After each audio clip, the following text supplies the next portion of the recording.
The occult world of the early 1970s existed in a peculiar state of tension. On one side stood the ceremonial magicians, draped in robes carefully measured according to Kabbalistic correspondences, performing rituals that demanded years of study and absolute precision. On the other side gathered the flower children, the seekers who had moved from psychedelic exploration toward Eastern mysticism, chanting mantras in communal living spaces and searching for enlightenment through surrender rather than command. Between these poles, something restless was stirring, something that would refuse allegiance to either camp and demand a third path entirely. The established magical orders carried weight like ancient stones. The Golden Dawn tradition, though fractured into competing lineages, still commanded respect among serious practitioners. Aleister Crowley's legacy loomed over everything, his thelemic system offering a path of individualism wrapped in complex symbolism and hierarchical degree structures. These systems promised power, promised transformation, but they demanded submission first. A student might spend years learning Hebrew, memorizing correspondences between planets and colors and scents, performing the lesser banishing ritual of the pentagram each dawn and dusk before being permitted to attempt anything more ambitious. The message was clear: magic required purity, dedication, and above all, respect for tradition. Yet the counterculture had demonstrated that consciousness could be shifted through entirely different means. The Beatles had traveled to India and returned with meditation techniques that required no secret oaths or initiatory grades. Anthropologists like Carlos Castaneda were publishing accounts of shamanic practices that seemed to work through direct experience rather than accumulated book knowledge. Timothy Leary had suggested that neurochemistry might unlock doors that ceremonial magicians spent decades searching for with incense and invocations. The question was becoming unavoidable. If altered states of consciousness were what gave magic its power, did all the elaborate furniture of traditional practice actually matter? Or was it simply cultural scaffolding around a more primal process? Into this landscape of questioning came the rediscovery of Austin Osman Spare, an artist and occultist who had died in 1956 in relative obscurity, but whose ideas would prove explosive when revisited by a new generation. Spare had known Crowley, had briefly been part of his Argenteum Astrum, but had rejected the great beast's approach as too complicated, too weighted with unnecessary symbolism. Where Crowley built vast, elaborate systems, Spare sought simplicity. Where Crowley invoked ancient gods and demons with precise formulae, Spare suggested that the unconscious mind itself was the true source of magical power, and that desire could be transformed into reality through methods far more direct than anything the ceremonial traditions offered. Spare's technique of sigilization was elegantly simple. Take a statement of desire, remove duplicate letters, combine the remaining letters into a symbol, charge that symbol through intense focus while in a heightened emotional or physiological state, then forget it entirely and let the unconscious mind work. No elaborate temple setup required, no years of preliminary study, no initiation into secret orders. The method was almost insultingly straightforward compared to the ornate procedures that filled grimoires and magical textbooks. Yet Spare claimed it worked, and more importantly, he provided a theory for why it worked that drew on emerging psychological understanding rather than medieval cosmology. The key insight was this: magical success depended not on appeasing external spirits or aligning with cosmic forces, but on communicating with the deeper layers of one's own psyche in a language that bypassed rational interference. The rational mind, Spare argued, was the true enemy of magical operation.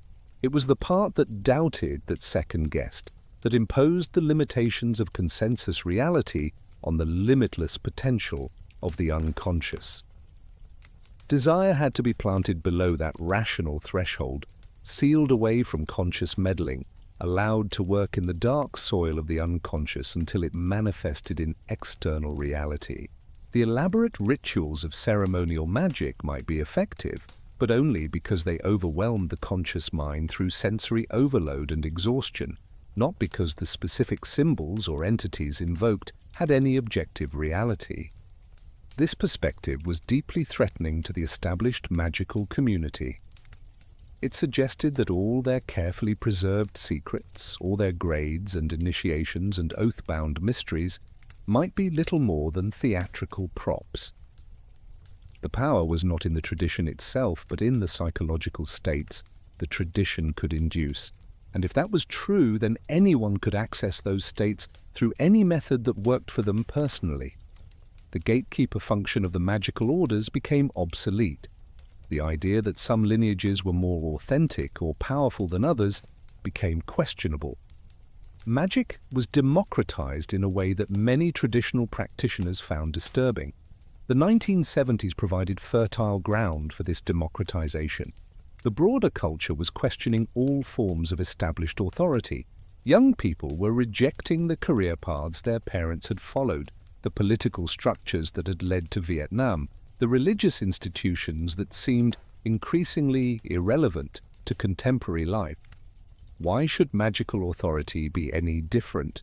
Why should someone have to join an organization, pay dues, swear oaths, and work through a curriculum designed by Victorian gentlemen in order to explore their own consciousness and potential? The spirit of the age demanded that individuals be permitted to experiment, to mix and match, to take what worked and discard what did not.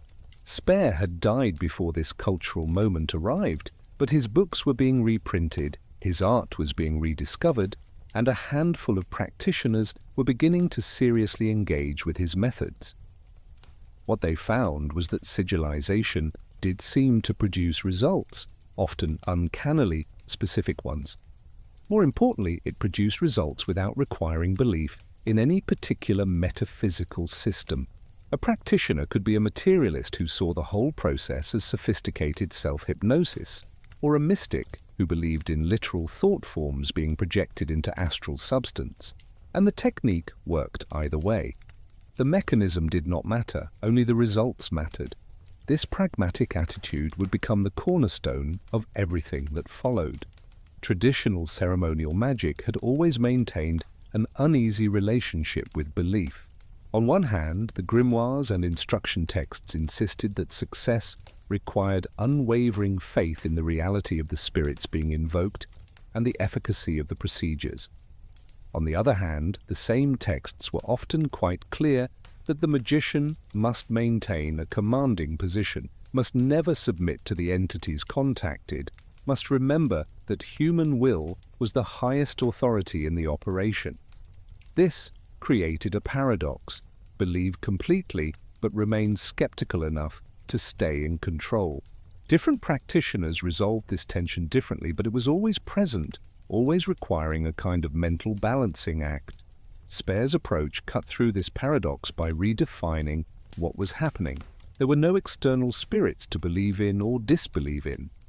There was only the unconscious mind, which everyone acknowledged existed in some form, and which could be programmed through symbol and ritual regardless of what metaphysical interpretation one placed on the process.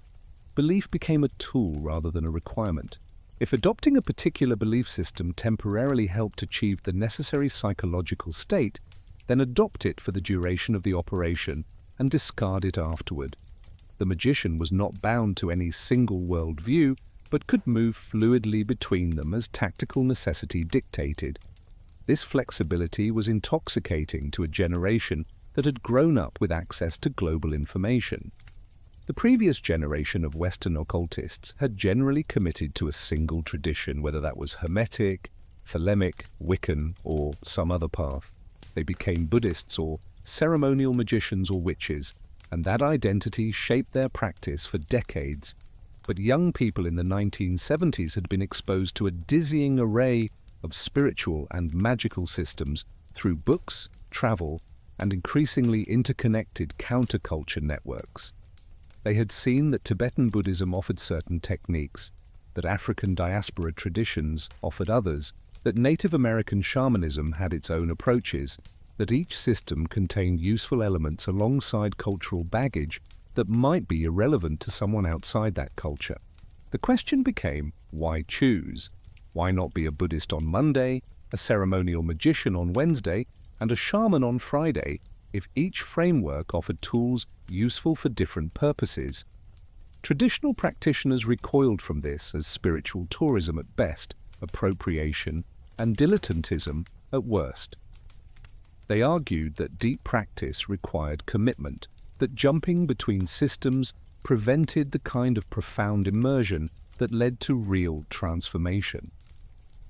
There was truth in this criticism. Much of what passed for eclectic practice was indeed shallow, people collecting techniques like souvenirs without understanding the philosophies that gave them context.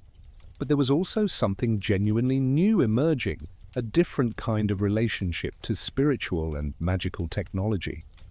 What if traditions could be understood as operating systems for consciousness? Any given operating system has strengths and weaknesses, features that make certain tasks easier and others more difficult.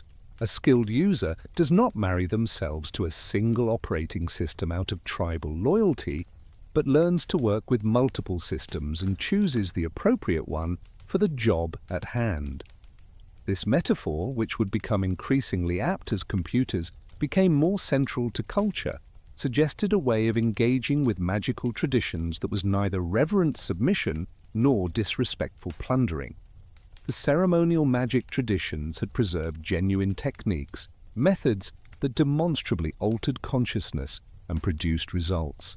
But they had also accumulated centuries of cultural barnacles, insisting that rituals must be performed in Hebrew or Latin, that robes must be made of specific fabric, that operations must be timed according to planetary hours calculated from ancient astronomy.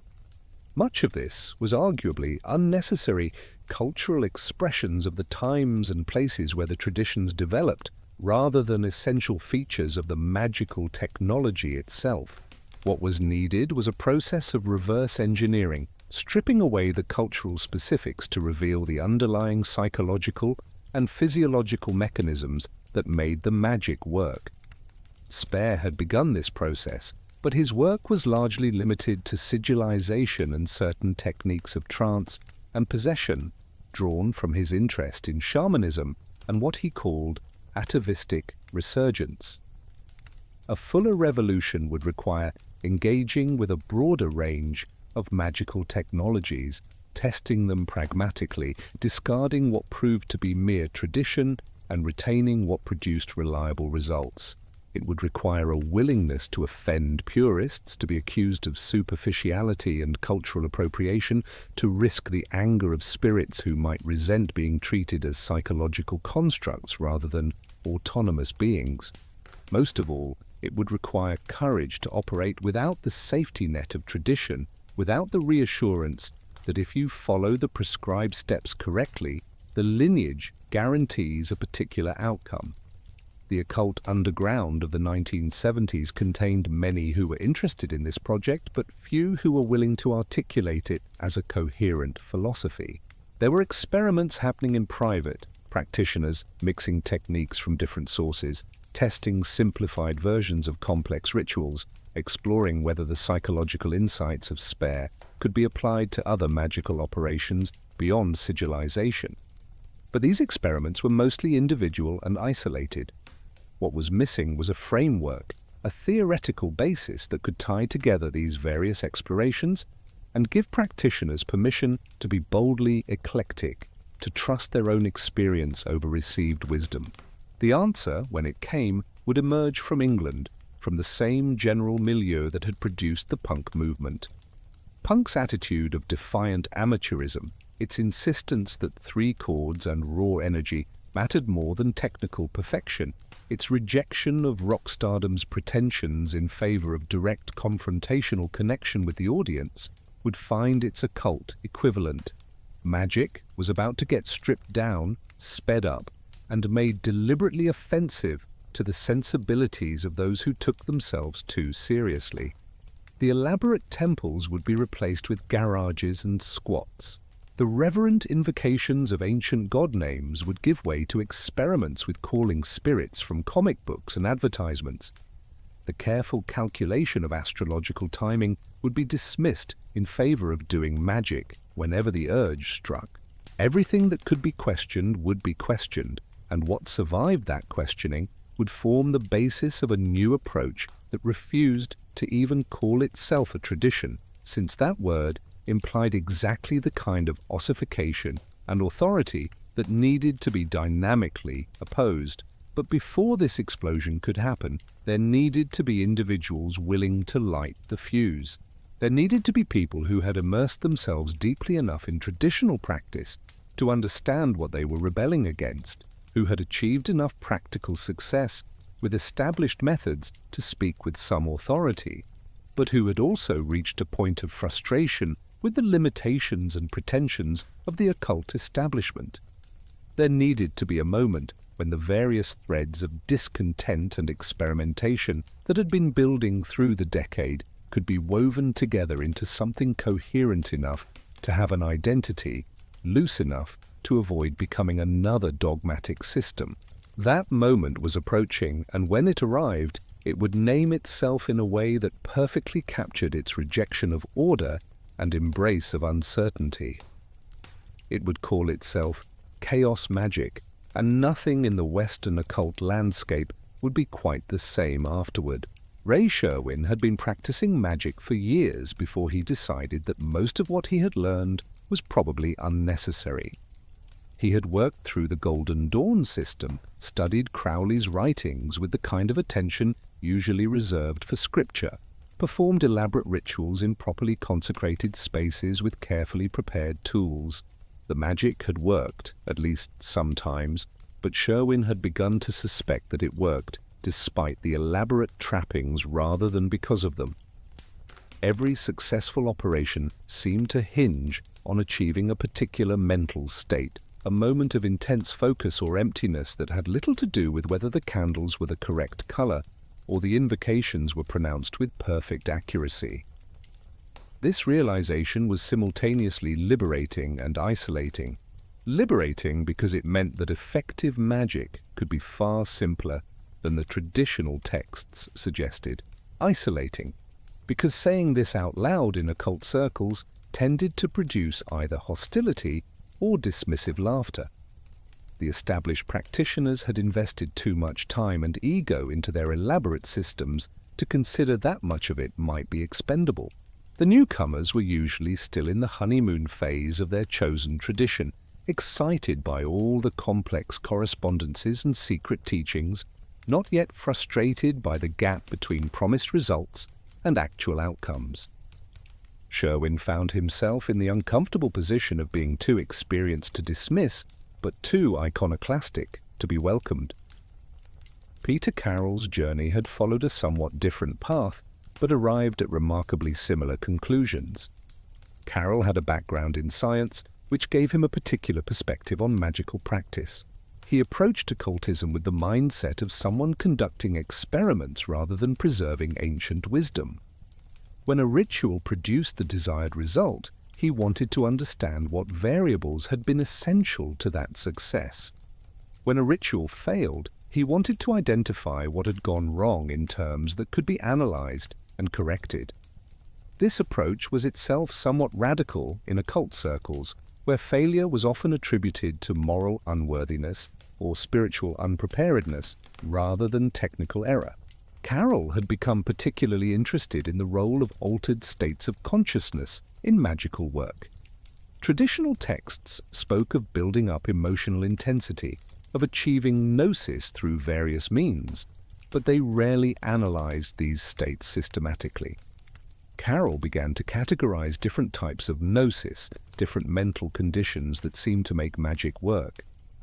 There was the inhibitory gnosis achieved through meditation, sensory deprivation, or exhaustion, where the conscious mind quieted down enough for intention to slip through to deeper levels. There was the excitatory gnosis achieved through dance, drumming, sexual arousal, or even terror, where consciousness was overwhelmed by intensity. Either route could work, but the traditional literature tended to favor one or the other based on cultural preferences, rather than acknowledging that different practitioners might naturally excel with different approaches. The two men met through the small world of British occultism in the late 1970s, introduced by mutual acquaintances who thought they might have compatible interests. The introduction proved more consequential than anyone anticipated. Sherwin and Carroll discovered that they shared not just similar conclusions about magical practice, but a similar frustration with the state of contemporary occultism. The field seemed stuck between reverent traditionalism and credulous New Age mysticism, with little room for the kind of pragmatic experimentation they both wanted to pursue. If they wanted a space where results mattered more than lineage, where techniques could be tested and modified without accusations of disrespect to ancient wisdom, they would have to create that space themselves. The initial conversations were tentative, exploring whether there was enough common ground to build something together. Both men had been burned before by occult groups where personality conflicts and ego competitions undermined any genuine work. Both were wary of creating yet another magical order with the usual hierarchies and oath-bound secrets that seemed to produce more drama than development. What they wanted was something looser, more experimental, a network of practitioners who could share techniques and results without demanding ideological conformity. The challenge was figuring out how to create structure without creating rigidity, how to have some shared framework without sliding back into the dogmatism they were trying to escape. The answer emerged gradually through a series of late-night discussions and practical experiments. They would focus relentlessly on what worked, rather than on maintaining any particular theory about why it worked. Practitioners would be encouraged to try techniques from any source, traditional or innovative, respectable or absurd, and evaluate them based solely on results. Belief systems would be treated as tools to be adopted temporarily when useful and discarded when not. The goal was not to create another unified magical worldview, but to develop a toolkit of reliable techniques and a community of practitioners skilled at using them. If this approach needed a name, they would call it Chaos Magick, deliberately spelling magic with a K-less simplicity that rejected Crowley's affectation while acknowledging his influence. The Illuminates of Thanateros, or IoT, was founded in 1978 as an organizational structure for this approach. The name itself was telling. Thanateros combined Thanatos and Eros, death and sex, the two poles of human drive that could both be harnessed to achieve the intense altered states necessary for magic. The Illuminates part was almost ironic, a knowing reference to conspiracy theories and secret societies, but with a twist. This would not be a secret society hoarding hidden knowledge. The whole point was to experiment openly, to share techniques freely, to demystify magic while making it more effective. The secrecy would be minimal, limited mainly to what privacy laws required and what protection individual members might need from employers or family who would not understand their involvement in occultism. The early IoT was small and scrappy, meeting in whatever spaces members could access. There were no ancient temples, no elaborate headquarters. Rituals happened in apartments, in rented halls, occasionally outdoors in locations chosen more for convenience than mystical significance. This suited the philosophy perfectly. If magic genuinely worked through psychological and physiological mechanisms rather than through appeasing cosmic forces, then location should not matter. A ritual performed in someone's living room with improvised tools should be just as effective as one performed in a properly consecrated temple with expensive equipment. In fact, succeeding with minimal resources was almost more satisfying, a proof of concept that validated the entire approach. Sherwin began publishing a magazine called The New Equinox, a name chosen to signal both continuity with and departure from Crowley's legacy. The magazine became a crucial platform for articulating and disseminating chaos magic ideas.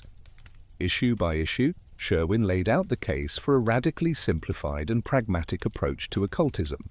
He published accounts of successful operations, analyses of what seemed to make magic work, criticisms of traditional approaches that seemed to produce more complication than results. The tone was irreverent, but not dismissive, challenging but not angry. The goal was to make people question their assumptions without making them defensive. Carroll contributed a series of articles that would eventually be collected into his first book, Liber Null. The book was unlike anything else in occult literature. Where traditional magical texts either preserved ancient grimoires or tried to explain hidden teachings, Liber Null read more like a technical manual.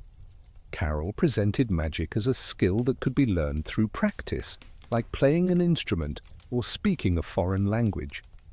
He broke down techniques into components, suggested training exercises, provided troubleshooting advice for common problems. The mystique was stripped away, replaced by a frank acknowledgement that magic was difficult and often failed, but that failure was a learning opportunity rather than a spiritual judgment. The section on belief was particularly revolutionary. Carroll argued explicitly that belief should be understood as a tool rather than a truth. A practitioner might adopt belief in Kali when performing operations related to destruction or transformation, shift to belief in Mercury when doing work related to communication or trickery, and operate as a complete materialist when the situation called for skeptical analysis.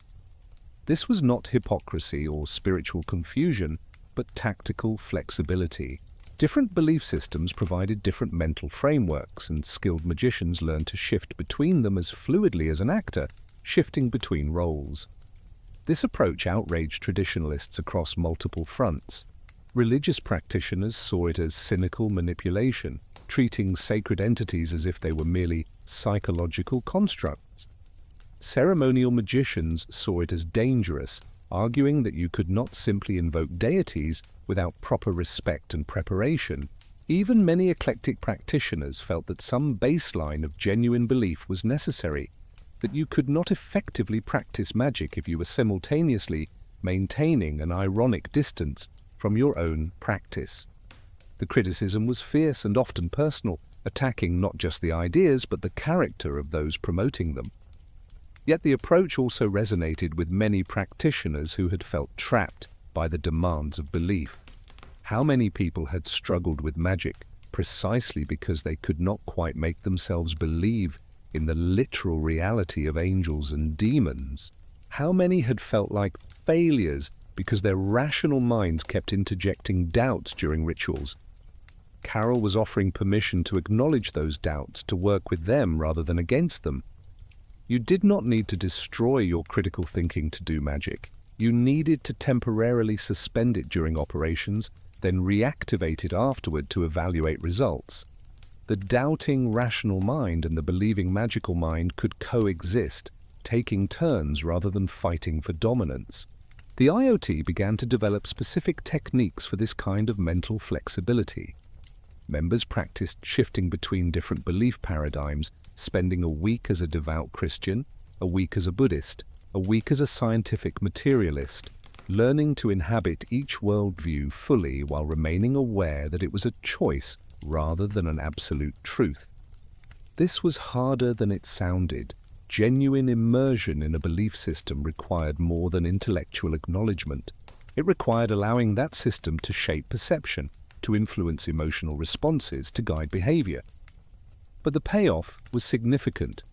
Practitioners who developed this skill reported being able to achieve much deeper ritual states because they could commit fully to the framework of a particular operation without the usual background static of doubt. The paradox was that this instrumental approach to belief sometimes produced what looked like genuine religious experience. A practitioner who invoked a deity as a deliberate psychological construct might nonetheless have a powerful encounter that felt absolutely real, that produced insights and emotions far beyond what conscious intention had aimed for. These experiences raised questions that the early chaos magicians were not always equipped to answer. If belief was just a tool, what was happening in these moments of apparent contact? with something other. Was it all self-generated, the unconscious mind playing along with the conscious mind's game? Or was there something genuinely external that responded regardless of the practitioner's metaphysical stance? Carroll's answer was characteristically pragmatic. It did not matter. Whether the spirits were real or not, the technique of treating them as real during operations and agnostic afterward produced results. Getting tangled up in metaphysical questions about the true nature of reality was precisely the kind of mental trap that prevented effective practice. The point was to do magic, not to build yet another complete cosmology. Different practitioners could have different personal opinions about what was really happening, but those opinions should not interfere with their willingness to work together and learn from each other's results. This pragmatism extended to ethics as well. Traditional magical systems generally came packaged with moral frameworks, rules about when and how magic should be used. Wicca had its threefold law, suggesting that whatever you sent out returned to you tripled. Thelemic magic had its emphasis on true will and the dangers of interfering with others' paths. Even Goetic grimoires had warnings about demons who would torment careless or immoral practitioners. Chaos magic stripped away most of this moral instruction, arguing that ethics were personal and cultural rather than cosmically enforced. The universe did not punish you for doing harmful magic any more than it punished you for harmful, non-magical actions. Consequences flowed from practical reality, from the responses of people you affected, not from karmic accounting or divine judgment. This stance was perhaps the most controversial aspect of early chaos magic. Critics argued that removing ethical guidelines was irresponsible, that it would attract exactly the kind of power-hungry, would-be sorcerers who gave magic a bad name. There was some truth to this concern. The chaos magic scene did attract people who were drawn more to the promise of power than to any kind of genuine development. Some treated magic as nothing more than psychological manipulation, a way to get what they wanted without concern for consequences. Others fell into the trap of believing that because belief was a tool, nothing was real and therefore nothing mattered, sliding into a kind of solipsistic nihilism. But Carroll and Sherwin argued that infantilizing practitioners by imposing external moral rules was counterproductive. Adults needed to make their own ethical decisions and live with the consequences. Magic made certain actions easier and therefore made clear thinking about consequences more important, not less. A practitioner who did harm through magic would face the same practical repercussions as someone who did harm through conventional means, whether that was guilt, retaliation, legal consequences, or simply the kind of person they became through repeated harmful actions. The absence of cosmic enforcement did not mean the absence of consequences. It just meant those consequences played out in the real world rather than in some imagined spiritual court. The first few years of IoT operation were intensely creative. Members experimented constantly, sharing results and refining techniques. Sigil magic was tested extensively, with practitioners keeping careful records of success rates and analyzing what factors seemed to improve outcomes. Different methods of achieving gnosis were explored, compared, and combined in novel ways. Elements were borrowed from traditions around the world and tested for effectiveness outside their original contexts. Tantric techniques were applied to Enochian magic. Shamanic journeying was combined with Kabbalistic pathworking. Comic book characters were invoked as if they were traditional deities, and in many cases the results were indistinguishable from more respectable invocations. This willingness to experiment with the seemingly absurd was crucial to the developing chaos magic sensibility. If magic worked through psychological mechanisms, then the source of a symbol or deity should not matter as much as its psychological potency.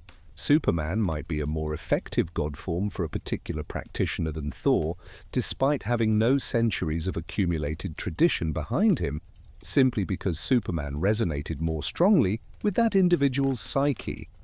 The gods of ancient pantheons had power partly because they had accumulated centuries of belief and invocation, but also partly because they represented primal human concerns that remained relevant.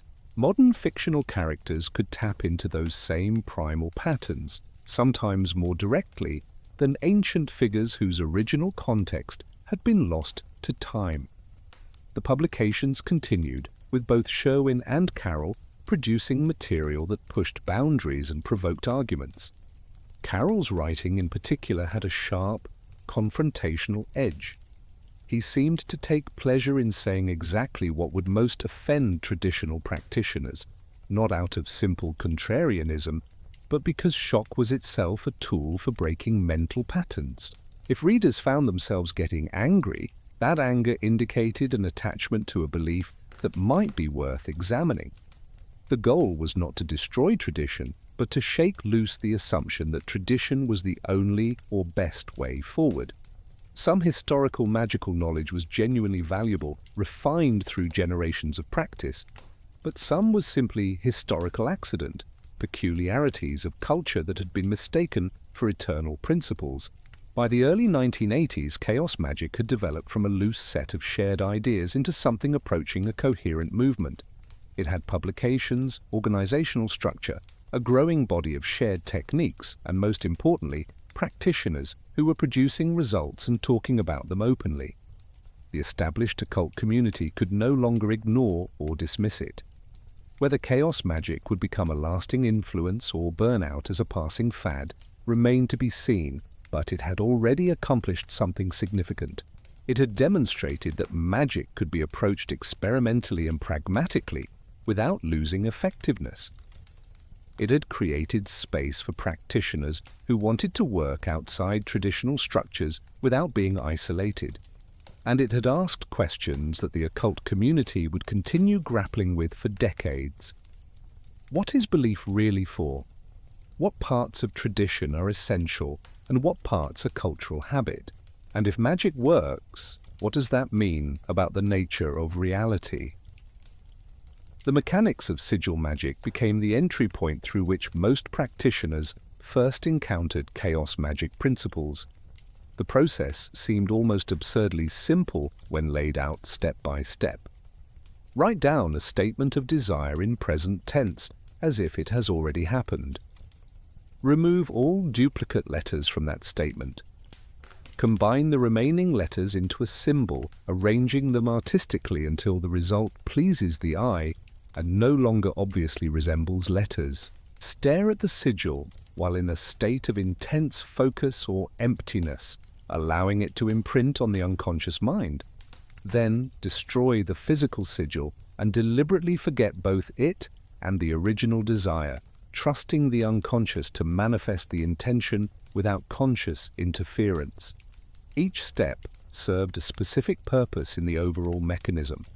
The present tense formulation bypassed the unconscious mind's tendency to treat future events as perpetually distant.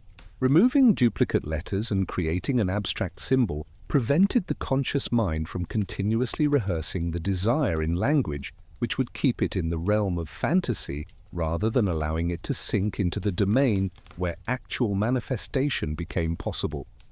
The charging through gnosis provided the emotional and energetic imprint that gave the sigil power. The forgetting was perhaps the most crucial and difficult step, because any conscious dwelling on the desire would engage the rational mind's limiting beliefs about what was possible. The forgetting posed challenges that early practitioners addressed with varying degrees of success. Some tried to bury the sigil among dozens of others, creating so many that no single one could be consciously tracked. Others used intoxication or sleep deprivation to create a fuzzy boundary between the charging moment and normal consciousness. A few reported that simply moving on to other concerns worked well enough that the conscious mind naturally released its grip, if not deliberately reminded.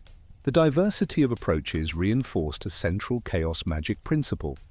What mattered was finding techniques that worked for your individual psychology, not following a single prescribed method. The theory behind sigilization drew heavily on emerging psychological understanding, particularly concepts related to the unconscious mind and the way beliefs shaped perception and behavior. Spare had been influenced by Freud's work, though he rejected much of the specific Freudian framework. Carroll and others updated the theoretical basis using more current psychology, though always in service of practical application rather than academic completeness. The key insight was that the unconscious mind did not distinguish between symbol and reality in the way the conscious mind did.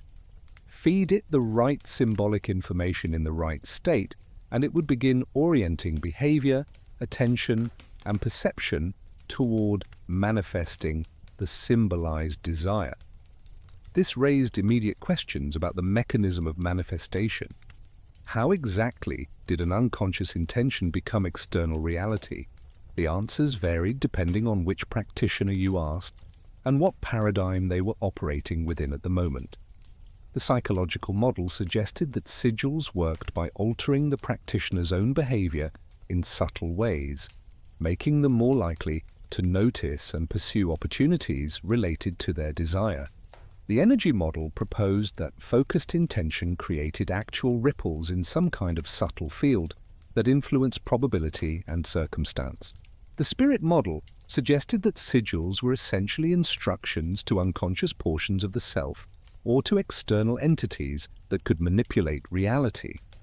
The information model, which would become increasingly popular, suggested that reality itself was fundamentally information rather than matter, and that consciousness could directly alter that information substrate through properly formatted inputs. Chaos magicians tended to regard arguments about which model was correct as missing the point. The models were tools for thinking about magic, frameworks that helped practitioners achieve the necessary mental states and understand their results. A practitioner might use the psychological model when that perspective made magic feel more plausible and achievable, switch to the spirit model when that framework made it easier to achieve intense gnosis states, and fall back on the information model when trying to explain particularly improbable results. The flexibility was not intellectual dishonesty but strategic intelligence, choosing the right tool for the specific task at hand. Gnosis itself became a central focus of chaos magic theory and practice. Traditional magical texts had certainly recognized that altered states of consciousness were important, but they rarely analyzed these states systematically or provided clear guidance for achieving them reliably. Chaos Magick attempted to create a practical taxonomy of consciousness alterations useful for magic, categorizing them by the method of achievement and the quality of the resulting state. This systematization made it possible to teach gnosis as a skill rather than hoping practitioners would stumble into the right states through trial and error. The inhibitory gnosis techniques included classic meditation practices, but also more unusual approaches. Extreme physical exhaustion could quiet the constant chatter of the thinking mind. Sensory deprivation, whether through floating tanks or simply through extended time in dark, silent spaces, removed the external inputs that normally kept consciousness focused outward. Certain breathing patterns slowed down mental activity and created gaps in normal thought flow. Even boredom, deliberately induced through repetitive tasks, could eventually produce a mental state where the conscious mind gave up its usual vigilance and intention could slip through unexamined. Excitatory gnosis followed the opposite path, overwhelming consciousness rather than quieting it. Sexual arousal and orgasm were classic routes, producing a moment of complete presence where all abstraction fell away. Intense physical exertion, whether through dance, running, or deliberate pain, could push consciousness into a state of pure immediacy. Emotional intensity of any kind could work, whether that was rage, terror, ecstasy, or grief. The key was reaching a peak moment where the normal narrative self temporarily dissolved, leaving only raw experience. At that moment, when there was no separation between intention and being, sigils could be charged with particular effectiveness. Some practitioners gravitated naturally toward inhibitory gnosis, finding peace and power in stillness.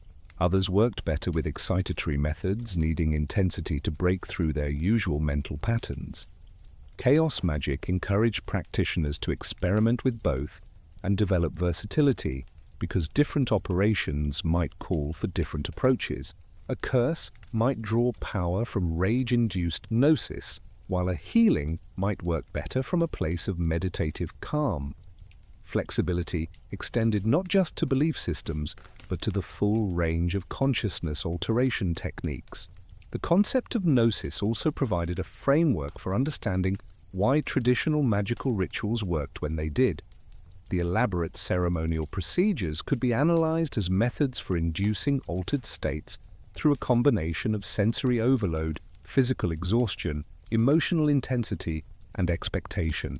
Hours of ritual movement, while intoning divine names in ancient languages while surrounded by incense and candlelight, would certainly alter consciousness, whether or not the specific symbols and words had any intrinsic power. The Golden Dawn system and similar traditions had stumbled onto effective gnosis induction techniques and wrapped them in layers of metaphysical theory, but the underlying psychology was fairly straightforward once you learned to see it. This analysis sometimes led to radical simplifications of traditional practice. If the purpose of a complex ritual was ultimately to achieve a certain mental state, could that state be achieved more efficiently through other means? Some chaos magicians began using psychoactive substances to induce gnosis, reasoning that reliable chemistry was more efficient than unreliable ceremony. Others used technology, experimenting with binaural beats, strobe lights, and other methods of directly manipulating brain states. Still others found that simply focusing intently while at the edge of orgasm or at the peak of exertion could charge a sigil as effectively as any elaborate procedure. Traditional practitioners watched these experiments with horror. To them, this was like suggesting that you could replace years of musical training with a synthesizer, technically possible, but completely missing the point. They argued that the elaborate procedures of ceremonial magic were not just means to an end, but transformative practices in themselves, that the journey shaped the magician in ways that shortcuts could not replicate.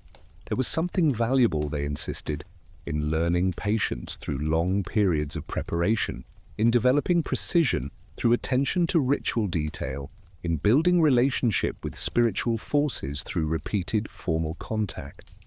The efficiency argument ignored all the intangible benefits that came from deep immersion in traditional practice.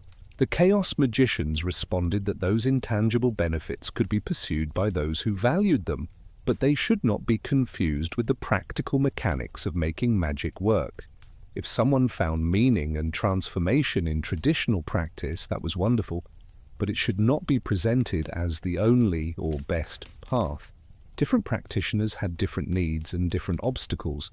Someone with limited time, limited space, or limited patience might benefit from stripped-down techniques that still produced results. Someone drawn to traditional aesthetics might work better with ceremonial approaches. The point was to have options rather than insisting on a single, correct method. The psychonautic model emerged from this pragmatic experimentation, treating consciousness itself as a territory to be explored and mapped. Just as early explorers had charted the physical world, discovering what resources and dangers existed in different regions, psychonauts charted inner space, learning what mental states existed and what could be accomplished in each. Some regions of consciousness were useful for creative work, others for healing, still others for cursing or divination or communication with apparent non-human intelligence.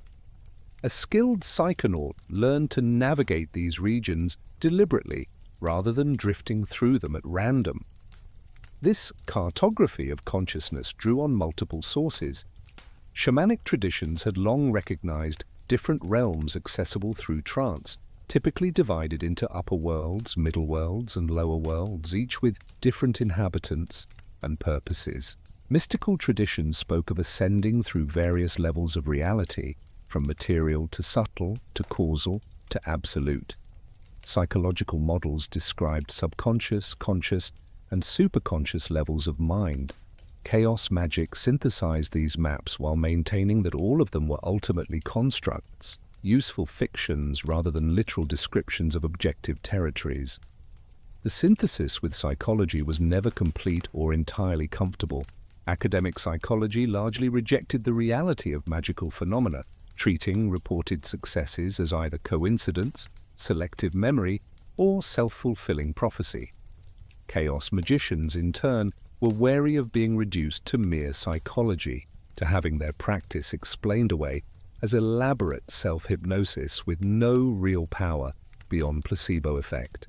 Yet the dialogue was productive precisely because it forced both sides to be more precise about their claims and more rigorous about their evidence. Some chaos magicians embraced a fully psychological interpretation, arguing that magic worked entirely through unconscious influence on the practitioner's own behavior and perception. This model was intellectually respectable, compatible with materialist worldviews, and still allowed for impressive results if you accepted how much human behavior operated below conscious awareness. Others maintained that psychological explanations could not account for all observed phenomena, particularly cases where magical operations seemed to produce results beyond anything explicable through behavior change alone. A sigil for finding a specific book might work by unconsciously directing the practitioner's attention to places where that book might be, but what about sigils that seem to cause the book to appear through apparently impossible coincidence? The debate over mechanism was constant but rarely rancorous within Chaos Magick circles, because the foundational principle remained that mechanism did not matter as much as results. Two practitioners could have radically different theories about how magic worked and still collaborate effectively on practical operations. They could compare notes on techniques, share refinements, and learn from each other's successes and failures without needing to agree on ultimate explanations. This agnostic approach to theory freed enormous energy that might otherwise have been spent on doctrinal disputes. The development of servitor magic illustrated how psychological and traditional concepts could be combined productively. Servitors were essentially artificial spirits, thought forms created by the magician to accomplish specific tasks. Traditional magic had concepts of artificial elementals and similar entities, but usually treated their creation as an advanced practice requiring considerable skill and power.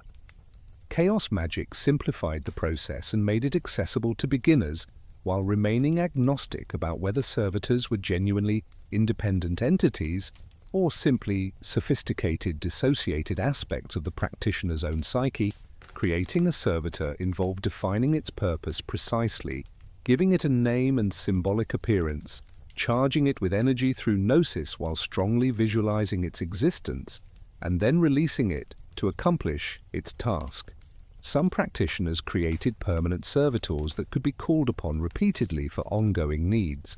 Others made single-use servitors that dissolved once their task was complete. Advanced practitioners created entire hierarchies of servitors, essentially building their own personalized pantheon of specialized spirits. Whether these entities had any independent existence or were purely psychological constructs was an open question, but their practical utility was undeniable.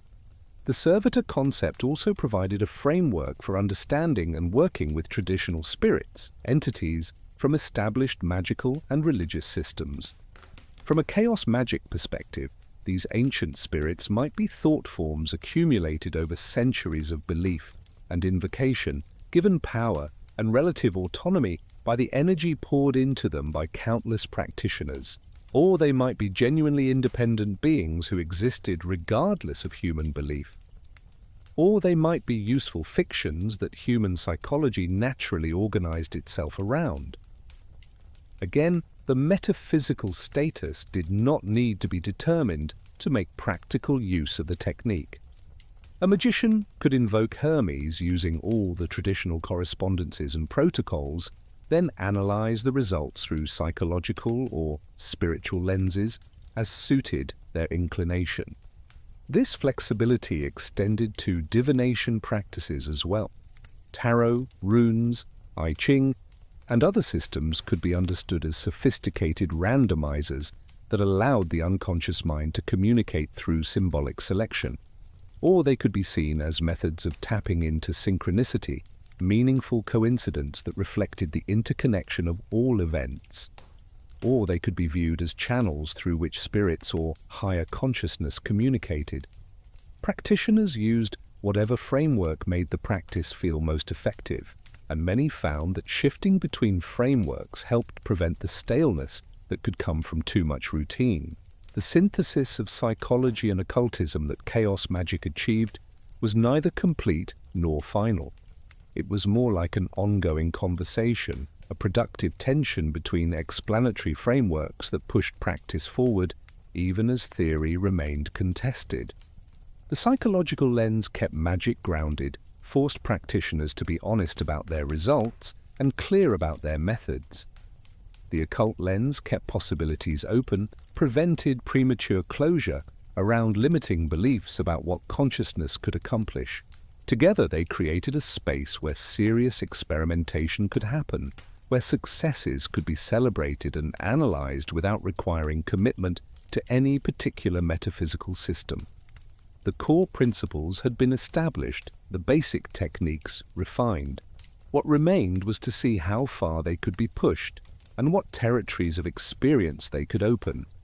The banishing ritual had always been a cornerstone of ceremonial magic, a way to clear space of unwanted influences before beginning more specific work. The lesser banishing ritual of the pentagram, inherited from the Golden Dawn tradition, involved tracing pentagrams in the air while vibrating Hebrew god names, calling on archangels to guard the quarters, establishing a sphere of protection around the magician. It worked in the sense that practitioners who performed it regularly reported feeling more centered and protected, but it required memorization of specific words and gestures, took several minutes to perform properly, and carried associations with Judeo-Christian symbolism that not all practitioners felt comfortable with. Chaos Magick's answer was characteristically irreverent. If the purpose of banishing was to clear consciousness and establish a working space, why not use laughter? Peter Carroll proposed the Gnostic pentagram ritual, which involved tracing pentagrams while laughing forcefully, the laughter itself becoming the banishing force. The idea seemed absurd at first, almost like parody, but practitioners who tried it reported surprising effectiveness. Forced laughter triggered genuine laughter. Laughter broke tension and cleared mental clutter. And the physical act of laughing forcefully enough to trace pentagrams required commitment that precluded half-hearted effort. The technique worked, and it worked quickly, cutting down the banishing process from several minutes to perhaps 30 seconds. The use of laughter as a magical tool reflected a deeper principle in Chaos Magick practice. Seriousness could be an obstacle rather than an asset. Traditional magic often demanded solemn reverence, insisted that practitioners approach the work with appropriate gravity, treated levity as disrespectful or dangerous. But excessive seriousness could create tension that interfered with achieving gnosis, could make practitioners overly attached to specific outcomes, could turn magic into something heavy and burdensome rather than joyful and flowing. Laughter cut through all that. It was impossible to be pretentious while genuinely laughing, impossible to take yourself too seriously, impossible to maintain the kind of fear-based caution that prevented bold experimentation. This was not to say that chaos magicians never took their work seriously. Deep work required concentration and commitment, but the seriousness was functional rather than performative, focused on achieving results rather than maintaining proper attitudes.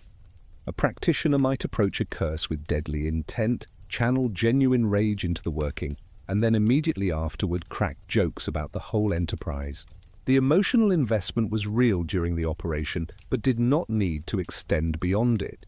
Magic was something you did, not something you were, and being able to turn it on and off prevented the kind of inflation and obsession that plagued some occult practitioners.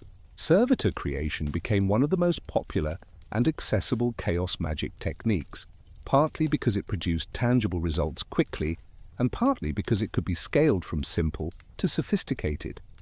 A beginner might create a basic servitor for a single purpose, perhaps to help them remember to do something or to attract a specific opportunity.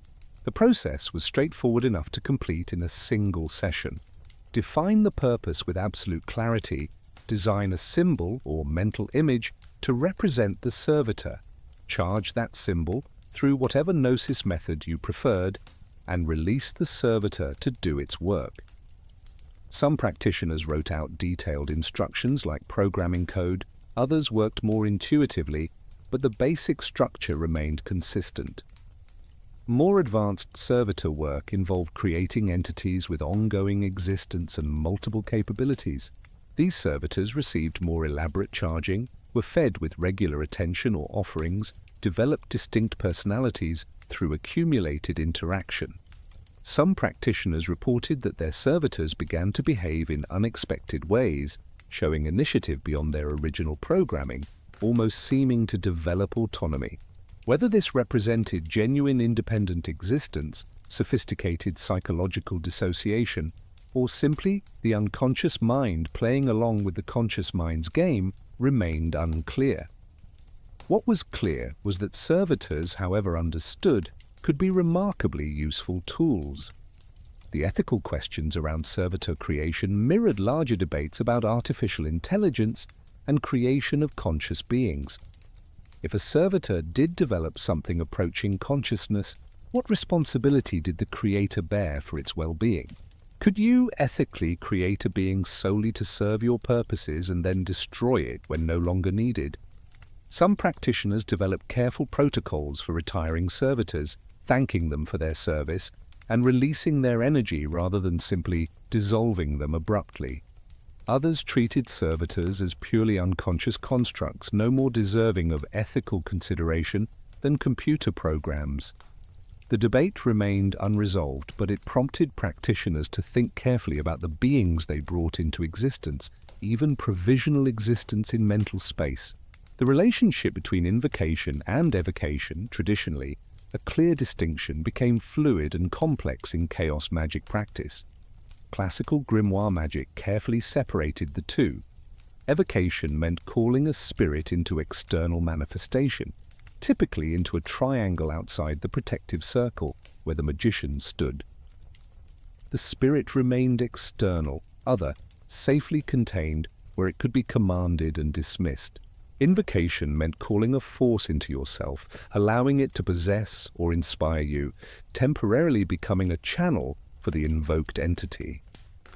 The distinction was crucial because the risks and purposes differed significantly.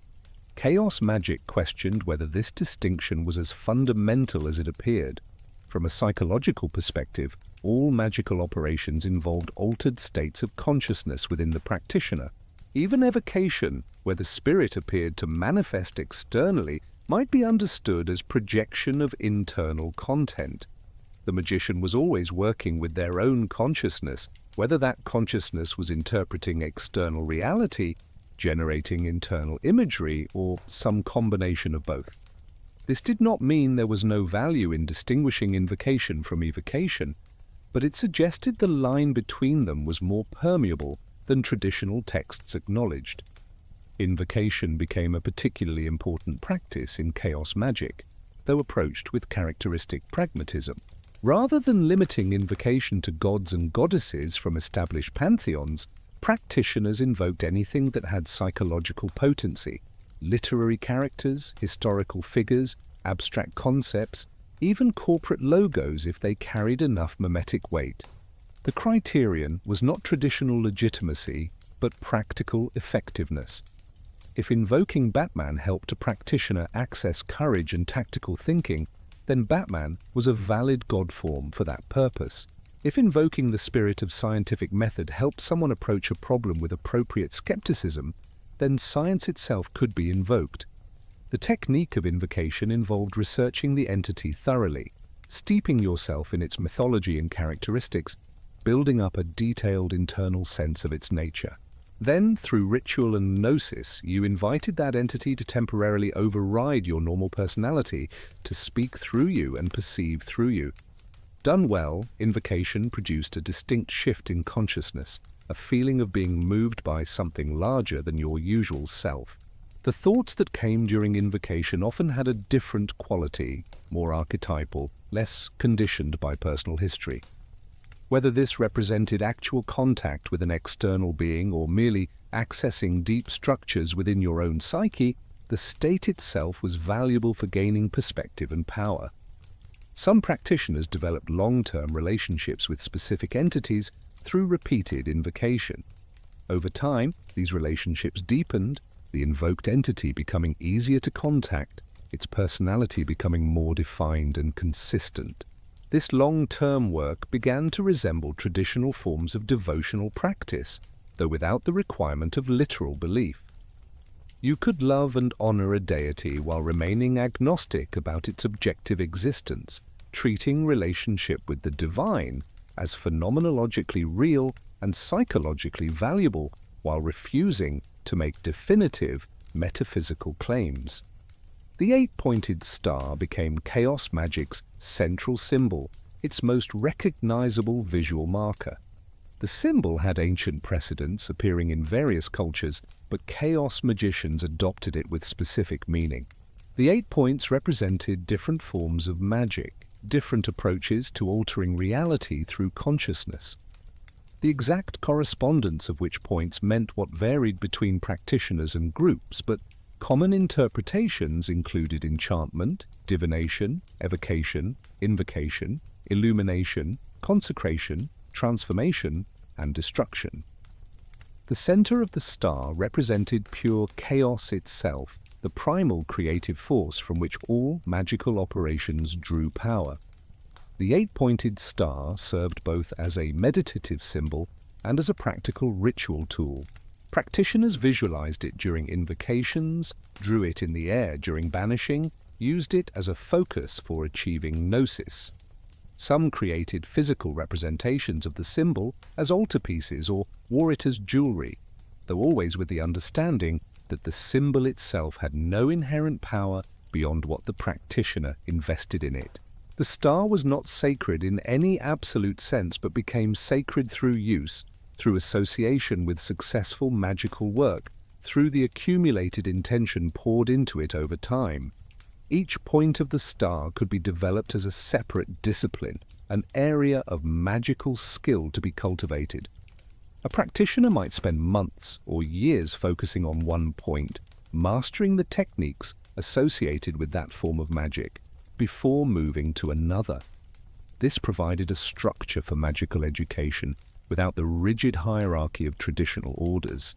You could work through the points in any order, skip areas that did not interest you, return to points you had studied before for deeper exploration. The structure was there for those who wanted it, but remained optional, a suggestion rather than a requirement.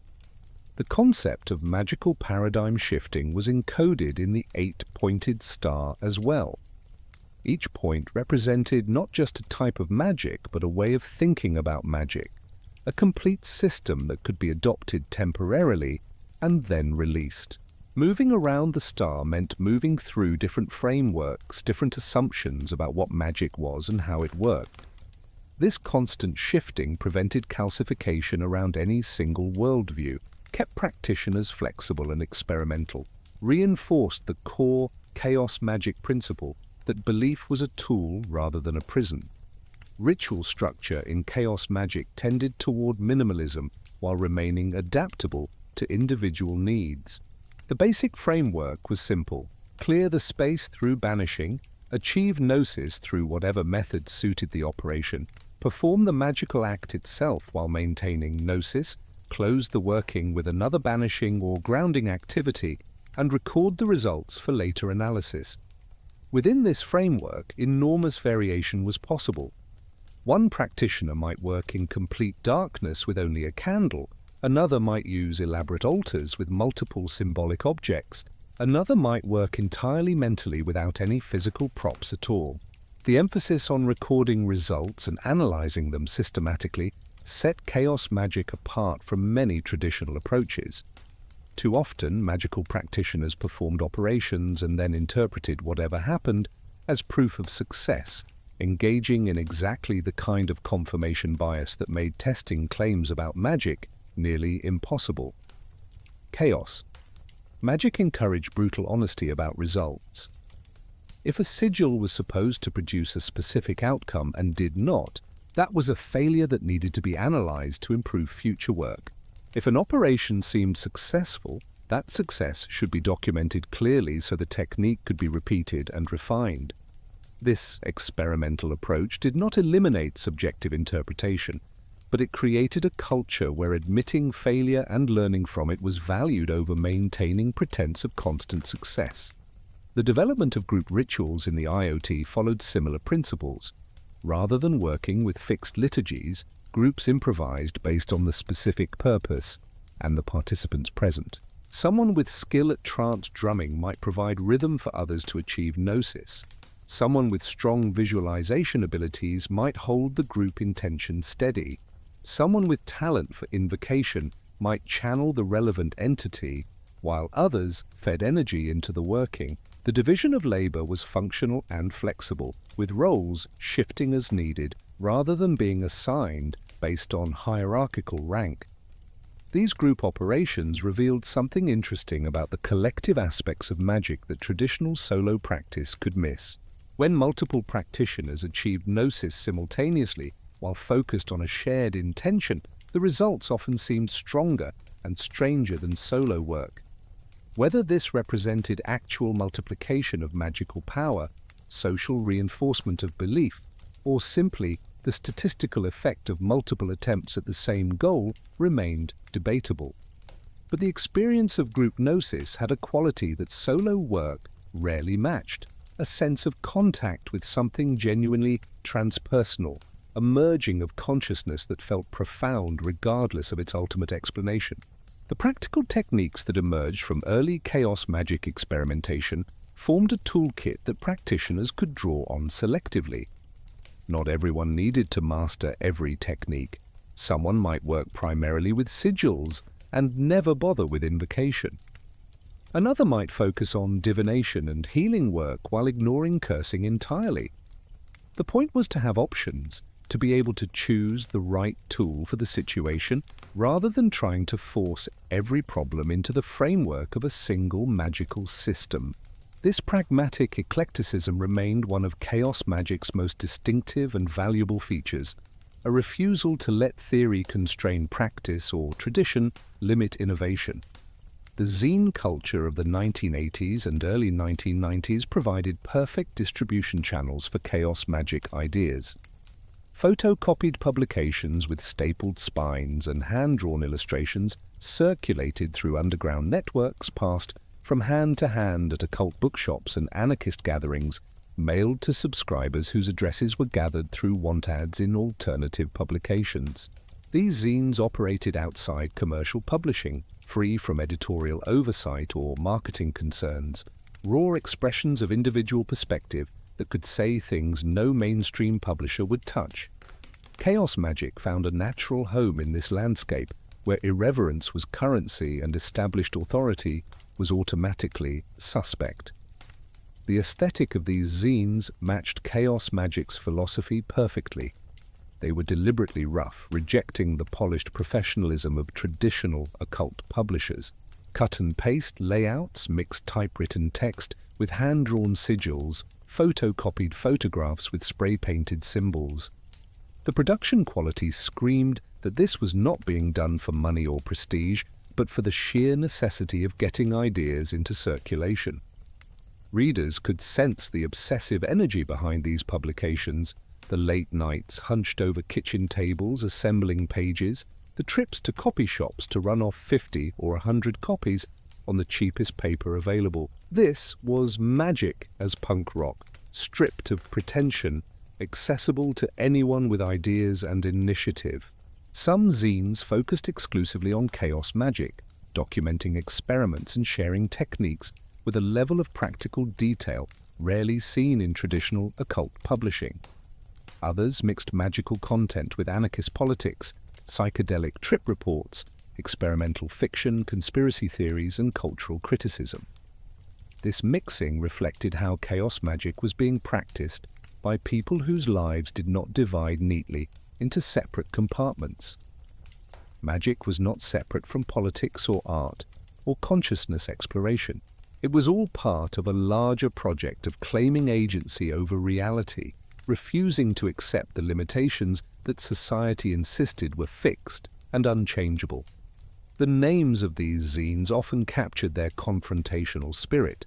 Publications like Chaos International, Nox, and Thelema Lodge had all adopted variations on chaos themes, while others used names that signaled their outsider status through deliberate obscurity or provocation. The editorial voices were equally uncompromising, written by practitioners who had no interest in making magic respectable or palatable to mainstream audiences. If traditional magical texts spoke with the measured tones of professors or priests, zine writers wrote like street preachers and revolutionaries, urgent and unfiltered, sometimes brilliant and sometimes unhinged, always absolutely committed. The practical effect was to create a conversation that felt participatory rather than authoritative.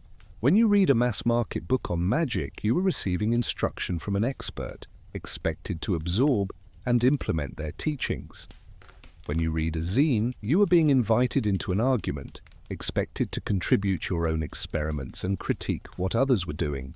Many zines included addresses or later email contacts for readers to write in with their own experiences, and the best zines devoted significant space to printing these responses, creating a kind of distributed laboratory where techniques were proposed, tested by multiple practitioners, and refined through collective feedback.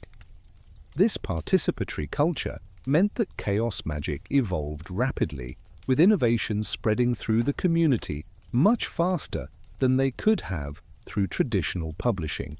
Someone would try a new approach to sigil charging, report success in a zine, and within months, dozens of other practitioners would have tested variations and contributed their own refinements. The process was messy and uncontrolled, lacking the systematic rigor of formal research, but it generated diversity and practical knowledge at a pace that more controlled approaches could never match. Techniques that did not work were quickly abandoned. Approaches that produced consistent results were adopted and adapted by practitioners with different needs and contexts. The emergence of the Internet in the early 1990s accelerated this process exponentially. Bulletin board systems and then web forums created spaces where practitioners could share experiences in real time rather than waiting for the next issue of a quarterly zine. The tone of these early online spaces maintained the raw directness of zine culture, perhaps intensified by the relative anonymity of online interaction. People said things in forum posts that they might have hesitated to publish under their real names in a physical zine. Arguments were frequent and sometimes vicious, but they were also productive, forcing people to articulate and defend their positions, exposing weak thinking to immediate challenge. The early Internet was itself a kind of magical space, a realm where identity was fluid and geography irrelevant, where information flowed according to different rules than in physical reality. Practitioners who logged on to discuss chaos magic were already performing a kind of reality shift, moving from physical embodiment into a text-based realm where they could be whoever they chose to present themselves as. This resonated deeply with chaos magic's emphasis on flexibility and paradigm shifting. If you could be different people in different online spaces, adopting personas and belief systems as the situation required, why not extend that same flexibility to your magical practice? Cyberpunk fiction and aesthetics influenced chaos magic profoundly during this period. William Gibson's novels depicted worlds where consciousness could be uploaded, where the boundary between human and machine was permeable, where information was the most valuable commodity, and hackers were the new shamans navigating digital realms. This vision spoke directly to chaos magicians who saw obvious parallels with their own work. If reality could be hacked through consciousness manipulation, then magic was just another form of hacking, exploiting vulnerabilities in the consensus reality operating system. The grimoires were old code libraries, spells were programs, entities were autonomous agents, and gnosis was the root access that let you modify the system itself. This technological framing made magic comprehensible to a new generation that had grown up with computers. Traditional magical language about spirits and astral planes could sound like medieval superstition, but talk about reality as information substrate and consciousness as programming interface made sense to people who spent hours daily navigating digital spaces. The metaphors were current rather than ancient, science-fictional rather than mythological, and they captured something genuine about the experience of magical practice, even if the underlying reality remained mysterious. Whether magic actually worked through information manipulation or whether the information model was just another useful fiction, the framework proved incredibly generative for practical technique development. The rave culture that exploded in the late 1980s and early 1990s became another vector for Chaos Magick spread. Rave represented many things simultaneously. It was a musical movement, a drug culture, a rebellion against commercial club scenes, and arguably a spontaneous manifestation of ecstatic ritual. The elements were all there: repetitive, rhythmic stimulation to induce trance states, communal gathering focused on shared altered consciousness, symbolic imagery heavy with mystical overtones, and most importantly, the regular experience of ego dissolution and collective merging that felt profoundly spiritual regardless of whether participants framed it that way.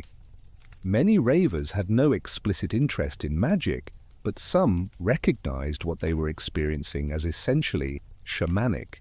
The DJ was the ritual facilitator, the music was the drumming, the drugs were entheogens, and the dance floor was sacred space where normal identity dissolved and something larger took over. Chaos magicians who moved in rave scenes saw obvious opportunities. These were gatherings of hundreds or thousands of people achieving powerful altered states simultaneously. All that consciousness focused and open, malleable in ways that ordinary waking consciousness never was. What could be done with that much energy if it was directed intentionally rather than just dissipating into the night? Some practitioners began experimenting with what could only be called mass sigil workings. A symbol would be projected on screens during peak moments, flashed repeatedly while the crowd was deepest in trance, the collective gnosis charging it with enormous power. Most ravers would never know they had participated in a magical operation. They would see the symbol as just another piece of visual art, part of the overwhelming sensory experience. But the magicians who had placed it there were using the crowd's energy for specific intentions, essentially turning the entire rave into an unwitting ritual space.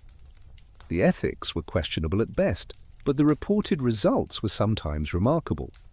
The intersection with techno-paganism emerged naturally from these various threads. Techno-paganism was never a unified movement, but rather a loose tendency among people who felt that technology and spirituality were not opposed but deeply intertwined. Where some spiritual seekers rejected modernity and sought return to primal ways of being, techno-pagans embraced the tools of the present moment, using computers and networks and chemical enhancement to achieve the same states that ancient shamans had accessed through drumming and plant medicine. They saw no contradiction between typing HTML code and casting circles, between programming servitors and programming computers, between exploring cyberspace and exploring inner space. Chaos Magick fit techno-pagan sensibilities perfectly because it had always been about using whatever tools were available rather than insisting on traditional methods. If you could charge a sigil through sexual gnosis, why not charge it through the rush of coding breakthrough or the flow state achieved during a particularly intense gaming session? If traditional magicians invoked Hermes for communication work, why not invoke the spirit of the internet itself, that vast, distributed intelligence that connected billions of minds, the question was not whether these approaches were legitimate according to some ancient authority, but whether they produced results for the practitioner using them. The visual language of chaos magic evolved during this period to incorporate technological and countercultural elements. The eight-pointed star might be rendered in circuit board patterns or neon colors. Sigils were designed to look like corporate logos or computer icons. Ritual robes were replaced with leather jackets and combat boots. Altars featured computer parts alongside more traditional magical tools. The aesthetic was deliberately hybrid, refusing to choose between ancient wisdom and contemporary innovation, insisting that magic could be thoroughly modern without losing its power. This period also saw chaos magic spreading geographically beyond its British origins. Practitioners in the United States, Europe, and eventually worldwide discovered the ideas through zines, books, and increasingly through internet forums. Each region developed its own flavor of chaos magic, influenced by local culture and existing occult scenes. American chaos magic tended toward more individualistic and libertarian interpretations, emphasizing personal power and freedom from authority. European practitioners often retained more connection to traditional ceremonial structures while incorporating chaos flexibility. As the practice spread to Asia, Latin America, and other regions, it began to incorporate local magical technologies and perspectives, becoming truly global in its scope. The spread through counterculture meant that chaos magic attracted people who were already outsiders, already questioning mainstream society and conventional wisdom. These were not typically people seeking comfort or reassurance. They were looking for power, for transformation, for tools to fight back against systems that oppressed them. Chaos magic offered those tools without requiring submission to new authorities or adoption of comforting beliefs. It was magic for rebels and misfits, for people who trusted their own experience over tradition, for anyone who refused to accept reality as fixed and unchangeable.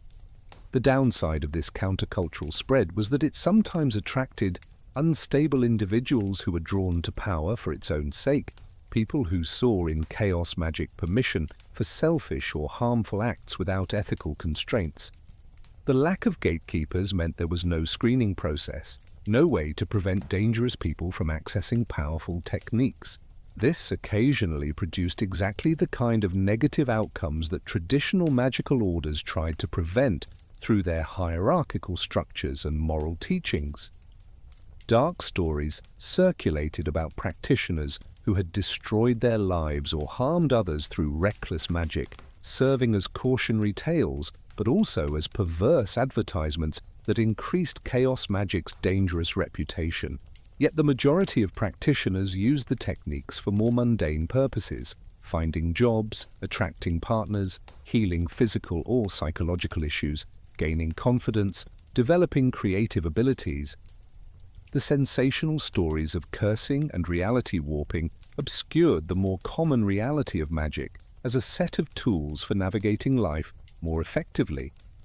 Most chaos magicians were not trying to overthrow reality or contact alien intelligences.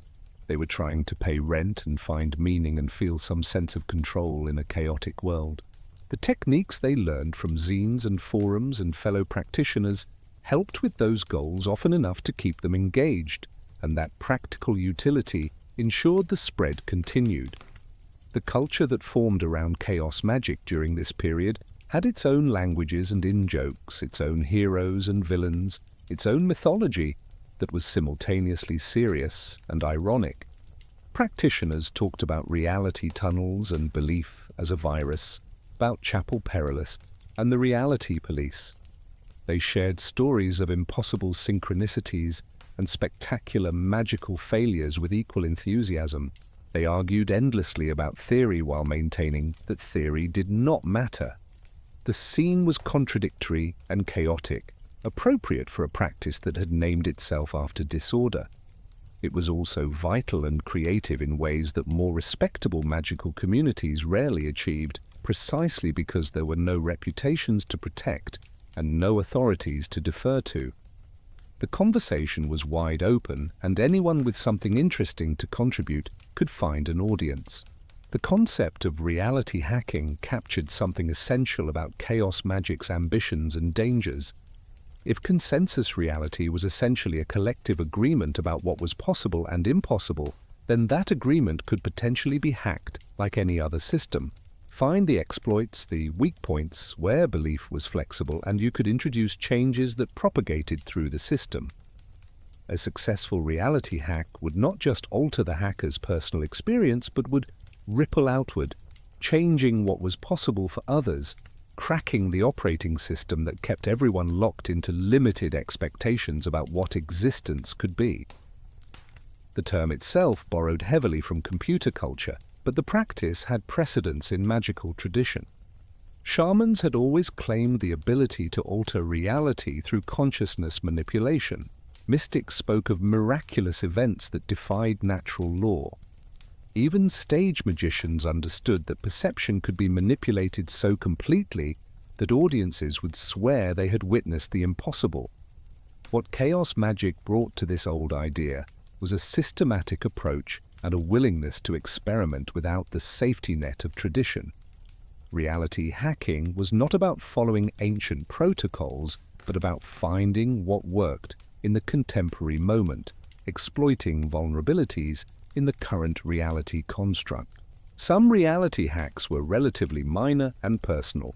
A practitioner might target the belief that they were unlucky or incompetent, working to shift that internal narrative until external reality seemed to confirm a new story. These operations blurred the line between magic and psychology, but the results could be dramatic. Someone who had spent years unemployed might suddenly find opportunities appearing. Someone who had never succeeded in relationships might discover that potential partners were suddenly interested. Whether this represented actual reality manipulation or simply the practical effects of changed behavior and perception, the person's lived experience transformed completely. More ambitious reality hacks aimed at systemic changes, attempts to alter how reality functioned for everyone rather than just for the individual practitioner. These operations ventured into territory that made even many chaos magicians uncomfortable. The idea of one person or a small group deciding to change reality for the collective raised obvious ethical questions. Who gave them the authority to make such changes? What right did they have to impose their will on the entire reality system? The practitioners attempting these works generally argued that reality was already being manipulated constantly by those with power through media and education and cultural conditioning, and that magical intervention was simply fighting fire with fire. Corporate sigils became one of the most controversial applications of chaos magic theory. The observation was simple but provocative. Corporate logos were essentially sigils, symbols designed to be seen repeatedly until they implanted themselves in consciousness and influenced behavior. Nike's swoosh, McDonald's golden arches, Apple's bitten fruit, all were carefully designed symbols that had been charged with billions of dollars in advertising energy, seen by millions of people daily, each viewing essentially a mass charging ritual. Whether corporate designers understood what they were doing in magical terms or not, they had created some of the most powerful sigils in human history. The question became, could this process be exploited or subverted? Some chaos magicians began creating counter-sigils, symbols designed to undermine or redirect the energy of corporate branding. These might be slightly modified versions of corporate logos, altered in ways that changed their unconscious impact. Or they might be entirely new sigils designed to be placed near corporate advertising, parasitically feeding on the attention those advertisements received. The practice was part art project, part political protest, part magical experimentation, and entirely illegal if you were caught defacing corporate property. Other practitioners took a different approach, creating sigils that mimicked corporate design language but promoted entirely different intentions. A symbol that looked like it could be a legitimate logo would be posted in public spaces, seen by hundreds or thousands of people who assumed it was authorized advertising. Each viewing charged the sigil with unconscious attention, yet because viewers assumed it was commercial rather than magical, they had no defenses up, no skepticism activated. The sigil could slip past rational filters and implant its intention directly. What those intentions were varied widely, from seemingly benign goals like promoting peace or environmental consciousness to more selfish or disturbing aims. The ethics of using mass sigil techniques on unwitting participants generated intense debate within Chaos Magick communities.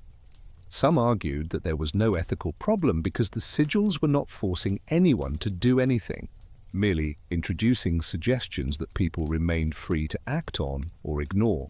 Others pointed out that this was exactly the logic that manipulative advertising used, and that claiming people retained free will while deliberately bypassing their conscious choice-making was dishonest at best. Still others suggested that in a world where consciousness was constantly being manipulated by corporations, governments, and cultural forces, using the same techniques for personal or political purposes was justified resistance. The debate revealed a fundamental tension in Chaos Magick philosophy. By refusing to impose ethical guidelines and insisting that practitioners make their own moral choices, the system opened itself to exactly the kind of manipulative and potentially harmful practices that traditional magical ethics tried to prevent. The argument that cosmic forces would punish harmful magic or that karma would balance accounts was rejected as superstition. What remained was individual conscience and practical consequences, which turned out to be rather weak constraints when someone was convinced their cause justified any means. Political magic became increasingly common as chaos techniques spread. Practitioners who were already involved in anarchist, leftist, or libertarian movements saw magic as another tool in their activist toolkit. They created sigils aimed at undermining political leaders they opposed, performed rituals intended to reveal government corruption, worked magic designed to shift public consciousness on issues they cared about. Some of this work was done openly, announced in zines or online forums as calls for collective action. Other operations were conducted secretly by small groups who worried that announcing their intentions might undermine the magic's effectiveness. The results of political magic were difficult to evaluate. When a targeted politician fell from grace, practitioners who had cursed them claimed success. When social movements gained momentum, activists who had performed ritual work for those causes saw magical influence. But political and social change had countless causes, and separating magical effects from the mundane factors of economics, media coverage, and grassroots organizing was essentially impossible. The ambiguity meant that believers could claim vindication, while skeptics could dismiss the entire enterprise as wishful thinking, and neither side could definitively prove their position. More troubling were the operations aimed not at removing corrupt leaders or advancing social justice, but at raw manipulation for personal political gain. Some practitioners worked magic to help specific candidates win elections, not because they believed those candidates would serve the public good, but because they had been paid to do so or expected personal benefit from the victory. Others performed operations intended to increase social chaos and conflict, believing that destroying existing structures was necessary before anything better could be built. The acceleration of social breakdown through magical means was justified as revolutionary praxis, but it often seemed indistinguishable from nihilistic destruction for its own sake. The fine line between empowerment and delusion became increasingly difficult to navigate as practitioners pushed boundaries. Magic could genuinely increase a sense of agency and possibility, helping people overcome learned helplessness and attempt things they had previously thought impossible. This empowerment was real and valuable, often producing tangible improvements in people's lives. But magic could also facilitate grandiose delusions. encouraging people to believe they had far more power and understanding than they actually possessed. The same techniques that expanded one person's capabilities could send another spiraling into megalomaniacal fantasy. The warning signs of crossing from empowerment into delusion were sometimes obvious in retrospect, but easy to miss in the moment.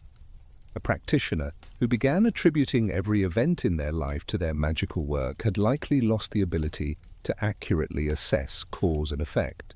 Someone who claimed to be regularly conversing with entities from other dimensions, while those entities offered nothing but flattery and confirmation of the practitioner's existing beliefs, was probably talking to their own ego. Practitioners who insisted they had achieved complete mastery over reality while their actual lives remained chaotic and dysfunctional were clearly out of touch with ground truth. But the culture of chaos magic made it difficult to call out these warning signs without being accused of imposing limiting beliefs or lacking sufficient boldness. The foundational principle that reality was flexible and that possibilities were limited only by belief meant that suggesting someone's claims were delusional could be framed as trying to keep them trapped in consensus reality. The emphasis on individual authority meant that no one had standing to tell another practitioner that their experiences were not what they thought. The result was that communities often enabled escalating grandiosity rather than providing reality checks. The phenomenon of Chapel Perilous, a term borrowed from Robert Anton Wilson, described the dangerous zone where everything seemed connected and meaningful, where synchronicities became so frequent that consensus reality seemed to dissolve entirely. Entering Chapel Perilous was sometimes a necessary part of deep magical work, a phase of reality deconstruction that could lead to genuine breakthrough if successfully navigated. But it was also possible to get lost there, to become so immersed in the perception of hidden patterns and cosmic significance that ordinary functioning became impossible. Some practitioners emerged from Chapel Perilous with expanded capabilities and deeper understanding. Others emerged with shattered worldviews and impaired judgment. Still others never emerged at all, remaining trapped in states of hypersignificance where they could not distinguish genuine signal from self-generated noise. The lack of external authority in chaos magic meant that each practitioner had to self-regulate, had to maintain enough skepticism to balance their belief, had to develop the wisdom to know when to push boundaries and when to step back. This worked well for some personality types and disastrously for others. People with good reality testing and strong connections to non-magical communities could experiment boldly with magic while maintaining groundedness in ordinary life. People who were already prone to magical thinking or who isolated themselves within exclusively occult social circles were at much higher risk of losing the plot entirely. Stories circulated through the community of practitioners who had gone too far, who had destroyed relationships or lost jobs or suffered psychological breakdowns through excessive magical experimentation. These stories served multiple functions. They were cautionary tales warning about real dangers. They were also perversely attractive, suggesting depths of experience that ordinary practitioners had not reached. The person who had gone crazy from too much magic had at least touched something real and powerful, even if they could not handle it. The line between cautionary tale and advertisement was thinner than it should have been. The question of what constituted going too far was answered differently by different practitioners. For some, anything beyond sigil magic for mundane purposes was unnecessarily risky. For others, risk was the point, and they deliberately sought extreme experiences regardless of potential consequences. Most practitioners fell somewhere in the middle, pushing boundaries when they felt called to deeper work, but maintaining enough caution to avoid complete dissolution. The balance was delicate and personal, with no external guidelines to rely on beyond practical results and subjective sense of well-being. The relationship between chaos magic and mental health became increasingly contentious as more practitioners shared their experiences. Some argued that magical practice had helped them overcome depression, anxiety, or trauma, providing tools for self-transformation that conventional therapy had not offered. Others reported that magical experimentation had triggered or exacerbated existing mental health issues, that the boundary dissolution encouraged by deep practice had left them struggling to maintain functional ego structures. The question of whether magic could cause psychological problems or merely revealed latent ones remained unresolved. Traditional magical systems had tried to address these risks through careful screening of students, lengthy preparatory work before attempting powerful techniques, and ongoing mentorship by experienced practitioners who could recognize and address emerging problems. Chaos Magick's democratization of magical knowledge meant that people with no preparation and no support could access techniques that were genuinely powerful and potentially destabilizing. The freedom was exhilarating and dangerous in equal measure. Some people desperately needed that freedom and thrived with it. Others needed structure and guidance that Chaos Magick deliberately refused to provide. The ethical debates that swirled through Chaos Magick communities during this period never reached resolution, because resolution would have required imposing the kind of external authority that the system was founded to resist. Instead, the debates clarified positions and forced individuals to articulate their own ethical frameworks. Some practitioners developed sophisticated personal ethics based on concepts like consent, harm reduction, and ecological thinking. Others embraced moral relativism or social Darwinist attitudes that justified pursuing power by any means necessary. The community contained both, and the tension between these perspectives was productive even when uncomfortable. What emerged gradually was an understanding that Chaos Magick was not ethically neutral, despite its refusal to impose specific rules. The techniques themselves had tendencies, created certain types of consciousness, and behavior patterns that shaped practitioners over time. Magic focused on manipulation and control tended to make practitioners more manipulative and controlling in all areas of their lives. Magic focused on openness and connection tended to make practitioners more empathetic and relational. The tools shaped those who used them, regardless of the theories that claimed tools were purely neutral instruments. Practitioners who paid attention to these effects could make conscious choices about what types of magic to emphasize and what types to avoid or approach with extreme caution. Those who did not pay attention often became case studies in how power without wisdom produced predictable disasters. Phil Hine emerged as one of the most influential voices in Chaos Magick's second generation, though his approach differed significantly from the founding figures in tone and emphasis. Where Carroll's writing had an edge of confrontation, deliberately provocative in its challenge to tradition, Hine's work was more accessible and humorous, making complex ideas approachable without sacrificing depth. His book, Condensed Chaos, became arguably the most widely read introduction to Chaos Magick practice, distilling core concepts into clear language while maintaining enough flexibility for readers to adapt techniques to their own needs. Hine's contribution went beyond accessibility. He brought a more psychological sophistication to Chaos Magick theory, drawing on his background in psychology to articulate how magical techniques intersected with cognitive science, therapy, and models of consciousness. This grounding made the practice more credible to skeptical readers who might dismiss purely occult frameworks but could engage with discussions of belief modification, altered states, and unconscious reprogramming. Hine maintained the core Chaos Magick principle that mechanism did not matter as much as results, but he provided multiple frameworks through which those results could be understood, giving practitioners options for making sense of their experiences. One of Hine's most valuable innovations was his emphasis on laughter and play in magical practice. This was not entirely new to Chaos Magick, but Hine developed it more systematically, arguing that taking magic too seriously was often counterproductive. Excessive gravity created attachment to outcomes, which interfered with the letting go necessary for effective magic. It also made practitioners vulnerable to ego inflation, turning magic into an identity that needed constant defense rather than a set of tools to be used pragmatically. Hine advocated for approaching magic with a spirit of experimental play, trying techniques to see what happened, rather than investing everything in each operation, succeeding. This playful approach extended to Hine's treatment of belief.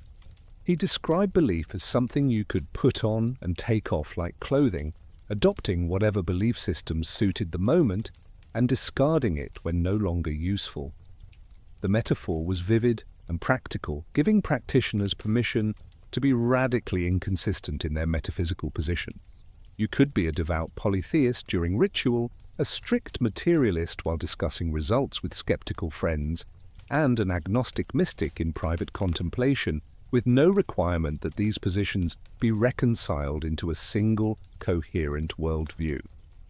Consistency was overrated, possibly even an obstacle to effective practice. Hine also wrote extensively about shadow work and the integration of traditionally negative aspects of self. Traditional magical systems often emphasized purity and transcendence, encouraging practitioners to overcome or suppress their darker impulses.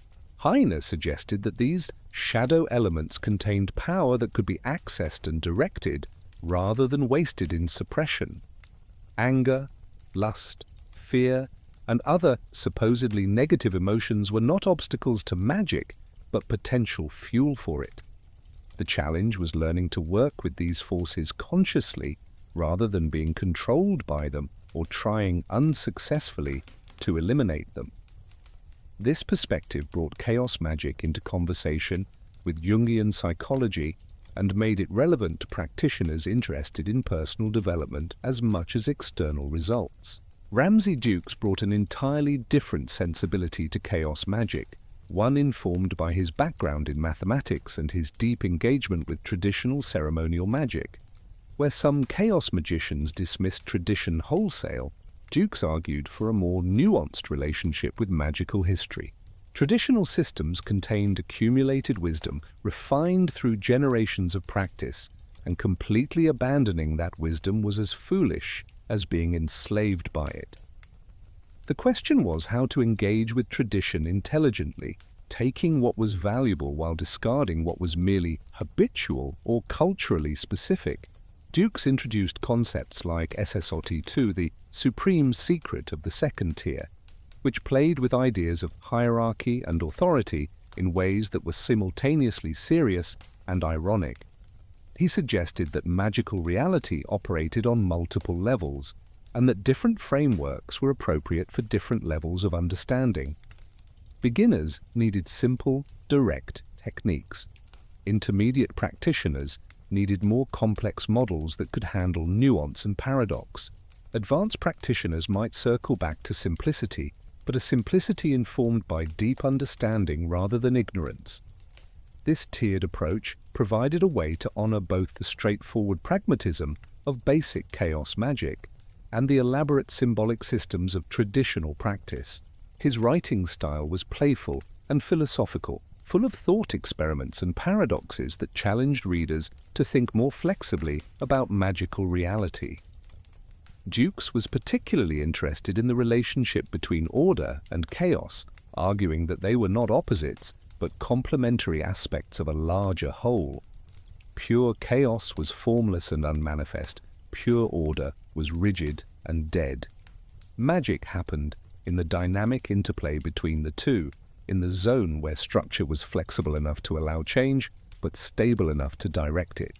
This perspective added sophistication to chaos magic theory, moving beyond simple rejection of order toward understanding when and how structure served magical purposes. Jan Fries brought a deeply shamanic and artistic sensibility to chaos magic, emphasizing direct experience over theoretical frameworks. His work drew heavily on European shamanic traditions, particularly Norse and Germanic practices, but approached them through a chaos magic lens that valued personal gnosis over historical authenticity. Fries was less interested in reconstructing ancient practices exactly as they might have been performed than in extracting core techniques that could be adapted to contemporary needs. This approach angered Reconstructionists who valued historical accuracy, but it resonated with practitioners who wanted living practice rather than museum pieces. Freese's writings on trance work and possession were particularly influential.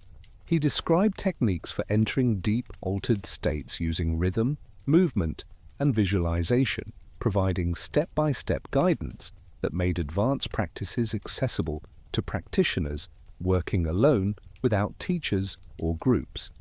His emphasis on the body as a magical instrument complemented Chaos Magick's tendency toward mental and symbolic work, reminding practitioners that consciousness was embodied and that physical techniques could be as effective as purely mental ones. Dance, breathing, posture all became legitimate magical technologies worth exploring and refining. The concept of the fetch or personal spirit ally received extensive development in Freese's work. Rather than treating this as a metaphysically fixed entity, he suggested it was something that could be developed and shaped through practice, a part of the self that could be differentiated and empowered to act semi-independently. This framework allowed for working with spirit allies without requiring commitment to literal belief in external beings. The fetch could be understood as a dissociated aspect of consciousness, a useful psychological construct, or a genuinely independent entity, and the ambiguity did not interfere with practical application of the technique. Freese also wrote extensively about sigils and magical symbols, bringing an artist's eye to their creation and use. He emphasized that sigils were not just abstract combinations of letters but could be crafted with attention to aesthetic power, that visual beauty and symbolic resonance could enhance their effectiveness. This attention to craft raised the bar for sigil work, moving it beyond purely functional design towards something that engaged artistic sensibilities and deeper layers of symbolic consciousness. The sigils that resulted were often strikingly beautiful, objects of contemplation in themselves even apart from their magical purpose. As Chaos Magick spread beyond England and the United States, different cultural contexts produced distinct variations on core themes. European practitioners often maintained stronger connections to regional folk magic traditions, creating hybrids that combined chaos flexibility with local lore. German chaos magicians might draw on the Armanen runes and Teutonic mythology. French practitioners incorporated elements of their own occult tradition, including figures like Eliphas Levi, while Scandinavian magicians naturally gravitated toward Norse and Sami shamanic influences. The result was not a single, unified chaos magic, but a family of related practices that shared core principles while diverging in specific techniques and cultural references.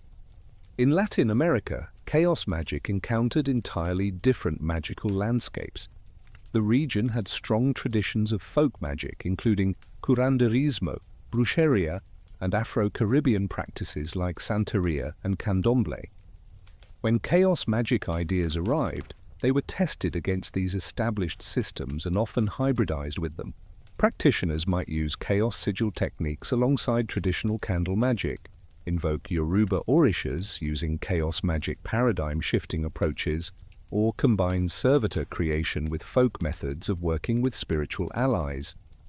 The synthesis was often seamless because both chaos magic and Latin American folk traditions shared a pragmatic orientation toward results rather than dogma. Asian practitioners brought yet another perspective, informed by Buddhist, Taoist, and Hindu traditions that had their own sophisticated understandings of consciousness manipulation and reality as mental construct. Japanese chaos magicians might combine sigil work with Shinto shrine practices. Thai practitioners incorporated Buddhist meditation techniques into their gnosis training.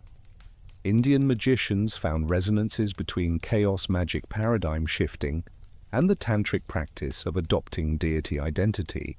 The philosophical frameworks were often more compatible than might be expected, since Eastern traditions had long maintained that reality was fundamentally mental or informational rather than solidly material. This global diversification enriched chaos magic immensely, bringing in techniques and perspectives that the original British practitioners had never considered. The core principle of results-oriented eclecticism made it easy to integrate these diverse elements. If a technique worked, it could be adopted regardless of its cultural origin.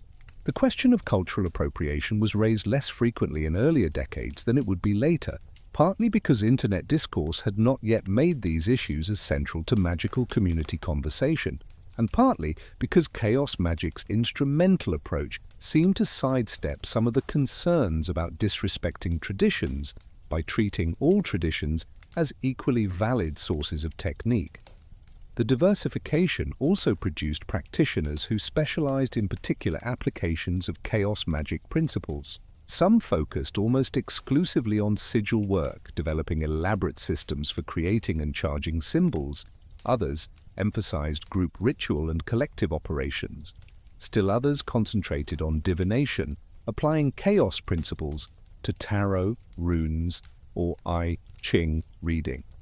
Some practitioners developed chaos approaches to healing work, using paradigm shifting and servitor creation to address physical and psychological ailments.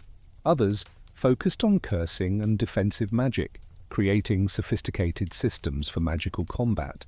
The toolkit was flexible enough to support all these specializations while maintaining coherent underlying principles. Austin Osman Spare's influence continued to deepen as more of his work was rediscovered and published. Early Chaos magicians had drawn primarily on his sigil technique and his concept of atavistic resurgence, the practice of reaching back to primal consciousness states. As more of Spare's artwork and writing became available, practitioners found additional riches. His ideas about the Kia, the primordial consciousness underlying all manifestation, provided a mystical dimension that complemented Chaos Magick's practical focus. His artwork, dense with symbolic imagery and rendered in styles that shifted between representational and abstract, offered visual meditations that could induce altered states in viewers willing to engage deeply with them. The relationship between Spare's work and Chaos Magick remained somewhat contested. Some practitioners treated him as the true founder, the original source from whom all else flowed. Others saw him as an important influence but insisted that Chaos Magick had developed into something distinct from Spare's personal practice. Spare himself had died before Chaos Magick cohered as a movement, so his own thoughts on the matter were unavailable. What remained was his work, which continued to inspire and challenge practitioners seeking to understand the deeper currents of magical practice beneath the surface techniques. Kenneth Grant's explorations of the dark and alien aspects of magic influenced some chaos practitioners, though his work was controversial even within occult circles. Grant's writings on the Typhonian current, on contact with non-human intelligence through magical practice, on the dangerous zones where consciousness could encounter genuinely other beings, resonated with chaos magicians interested in pushing into extreme territories. His emphasis on sexual magic and the use of intense altered states aligned with chaos approaches, though his cosmology was far more elaborate and specific than most chaos magicians were comfortable committing to. Nevertheless, his work provided maps for practitioners willing to explore the stranger dimensions of magical experience. The influence of Robert Anton Wilson deserves particular attention, though Wilson was not primarily a practicing magician, but rather a writer and philosopher deeply interested in consciousness, belief, and reality. His concept of reality tunnels, the idea that each person inhabited their own perceptual world, shaped by their beliefs and expectations, became fundamental to how chaos magicians understood their work. Wilson's suggestion that you should never believe anything completely, that total belief created rigidity while total disbelief created blindness, captured the Chaos Magick attitude perfectly. His experiments with deliberately adopting and discarding belief systems, documented in his autobiographical writings, provided a model for the kind of cognitive flexibility that Chaos Magick advocated. Wilson's Illuminates trilogy and related fiction works became almost sacred texts for some chaos magicians.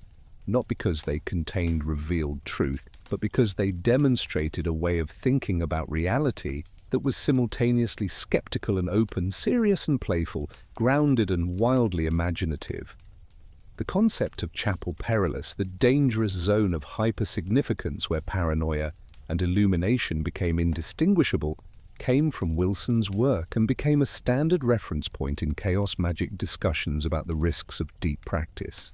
Wilson's influence was less about specific techniques than about cultivating a particular attitude toward belief and reality, an attitude that recognized that maps were not territories, while still taking maps seriously as tools for navigation. By the late 1990s and early 2000s, Chaos Magick had developed a rich literature and a diverse global community.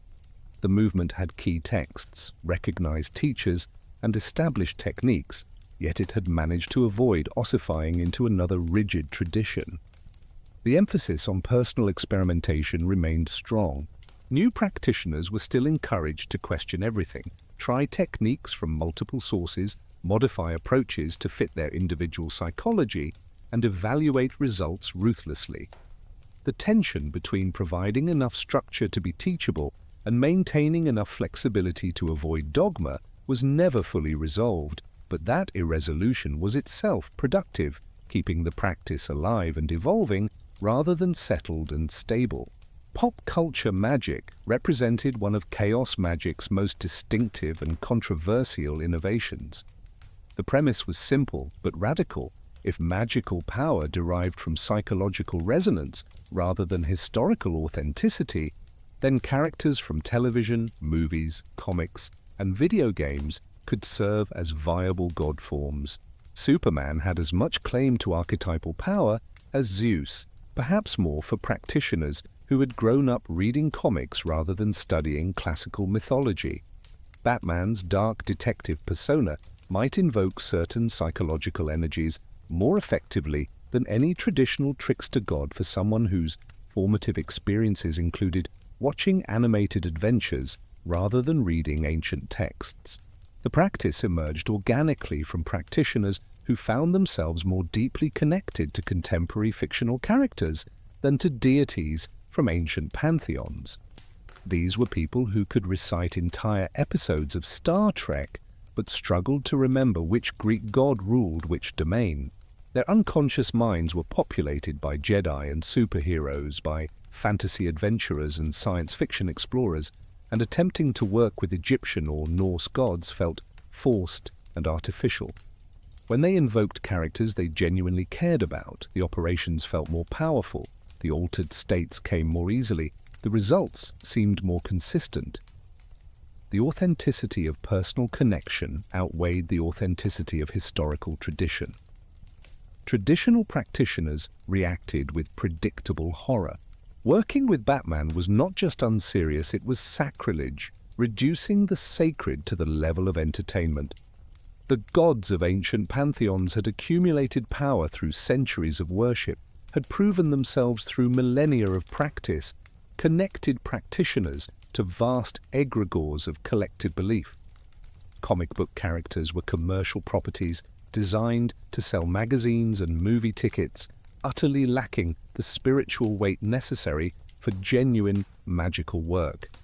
Using them was evidence of superficiality, proof that chaos magicians did not understand what real magic required. The Chaos Magick response was equally predictable. If traditional gods worked through psychological mechanisms rather than objective existence, then their historical longevity was not necessarily an advantage. Ancient deities came packaged with cultural baggage, mythology that might not resonate with contemporary experience, values that might conflict with modern ethics.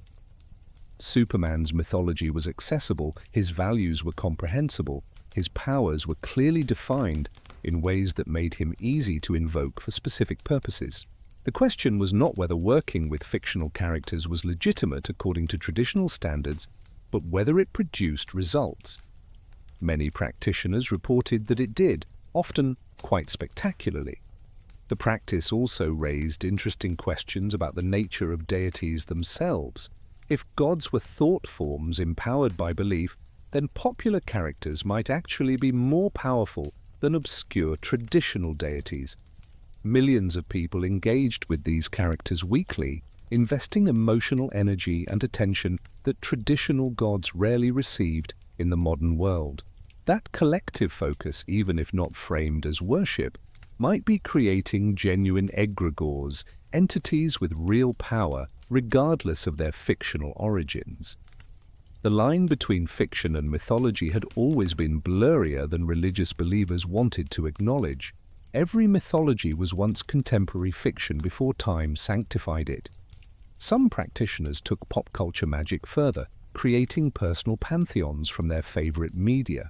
A magician might invoke different aspects of Doctor Who for different purposes, calling on the warrior energy of one incarnation and the diplomatic approach of another. Someone else might build their practice around Star Wars, treating the Force as a genuine metaphysical principle and the Jedi Code as legitimate spiritual philosophy. Gaming provided particularly rich material with complex mythologies and well-developed magical systems that could be adapted for real-world practice. The distinction between playing a character and invoking one dissolved, especially when players invested deeply in their characters' development and stories. The intersection with Chaos Buddhism produced fascinating hybrids. Buddhism's emphasis on non-attachment, on recognizing the constructed nature of self and reality, resonated deeply with Chaos Magick's approach to belief as a tool. Both systems suggested that clinging to fixed ideas about reality created suffering and limitation. Both encouraged practices that loosened identification with ordinary ego consciousness. Both were ultimately pragmatic, more interested in what worked to reduce suffering or increase capability than in defending particular metaphysical claims. The synthesis was natural and productive for practitioners drawn to both. Chaos Buddhists might use meditation techniques to achieve the quiet mind necessary for inhibitory gnosis, while also practicing sigil magic for mundane goals. They might study Buddhist philosophy to understand the nature of desire and attachment, while using that understanding to create more effective magical operations that did not carry the energetic weight of desperate need. Some adapted traditional Buddhist practices like deity yoga, the tantric technique of visualizing oneself as a particular deity, turning it into a method of paradigm shifting where practitioners temporarily became different entities to access their qualities and powers. The Buddhist framework provided sophisticated maps of consciousness that enhanced Chaos Magick's more pragmatic and less philosophically developed approaches. The concept of emptiness, central to Buddhist thought, translated well into Chaos Magick terms. If all phenomena lacked inherent existence and arose dependently based on conditions, then reality was fundamentally mutable. Change the conditions through magical practice, and you changed what manifested. The Buddhist understanding that mind and reality were not separate but co-arising processes aligned perfectly with magical idealism, the idea that consciousness could directly influence external circumstances. Some practitioners found that Buddhist meditation made their magic more effective by reducing the internal resistance and attachment that often interfered with manifestation. Discordianism's influence on Chaos Magick was pervasive and acknowledged, though the exact nature of that influence remained playfully ambiguous. Discordianism had emerged in the late 1950s, founded by Greg Hill and Kerry Thornley, as either a genuine religion, an elaborate prank, or both simultaneously. The central text, the Principia Discordia, presented a philosophy built around Eris, the Greek goddess of chaos and discord, celebrating disorder, confusion, and the breakdown of overly rigid systems. The tone was absurdist and humorous, full of koans that made sense until you thought about them carefully, at which point they dissolved into delightful nonsense. The Discordian emphasis on multiple contradictory truths existing simultaneously influenced how chaos magicians approached paradigm shifting. The Principia Discordia's teaching that you could believe 5 impossible things before breakfast was taken seriously as magical instruction.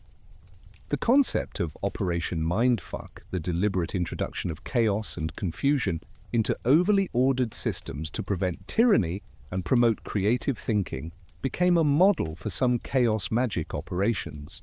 The practice of declaring yourself a pope of Discordianism with full authority to create dogma meant that no single authority could dictate proper belief, a structural safeguard against the formation of hierarchy that chaos magic adopted in its own way. The law of fives, the Discordian principle that everything could be related to the number 5 with sufficient ingenuity, demonstrated both the pattern-finding tendency of human consciousness and the absurdity of treating those patterns as cosmically significant. Chaos magicians appreciated this dual awareness, understanding that they could work with symbolic correspondences and meaningful coincidence while maintaining ironic distance from taking any of it too seriously.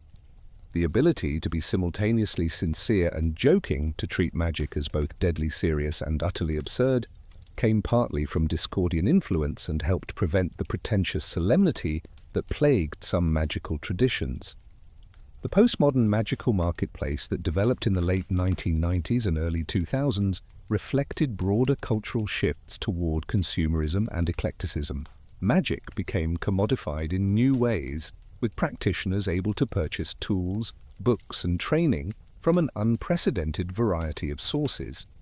Online shops sold everything from traditional grimoire-based talismans to custom sigils created by professional chaos magicians. Books proliferated, covering every conceivable approach to magic, from scholarly historical texts to breezy how-to guides. Workshops and training programs offered intensive instruction in specific techniques, allowing practitioners to rapidly acquire skills that might have taken years of solitary study. This marketplace approach had advantages and disadvantages. On one hand, it democratized access to magical knowledge and tools that had previously been difficult to obtain. A practitioner in a remote location could order supplies online, download ebooks, participate in forums, and build a sophisticated practice without ever meeting another magician in person. The diversity of available approaches meant that people could find systems that genuinely suited their temperament and needs rather than being forced into whatever tradition happened to be locally accessible. The commercial pressure to actually deliver results meant that teachers and authors who produced effective material thrived, while those offering empty promises struggled. On the other hand, the marketplace model encouraged a consumer mentality toward magic, with practitioners shopping for techniques like products rather than committing to deep practice.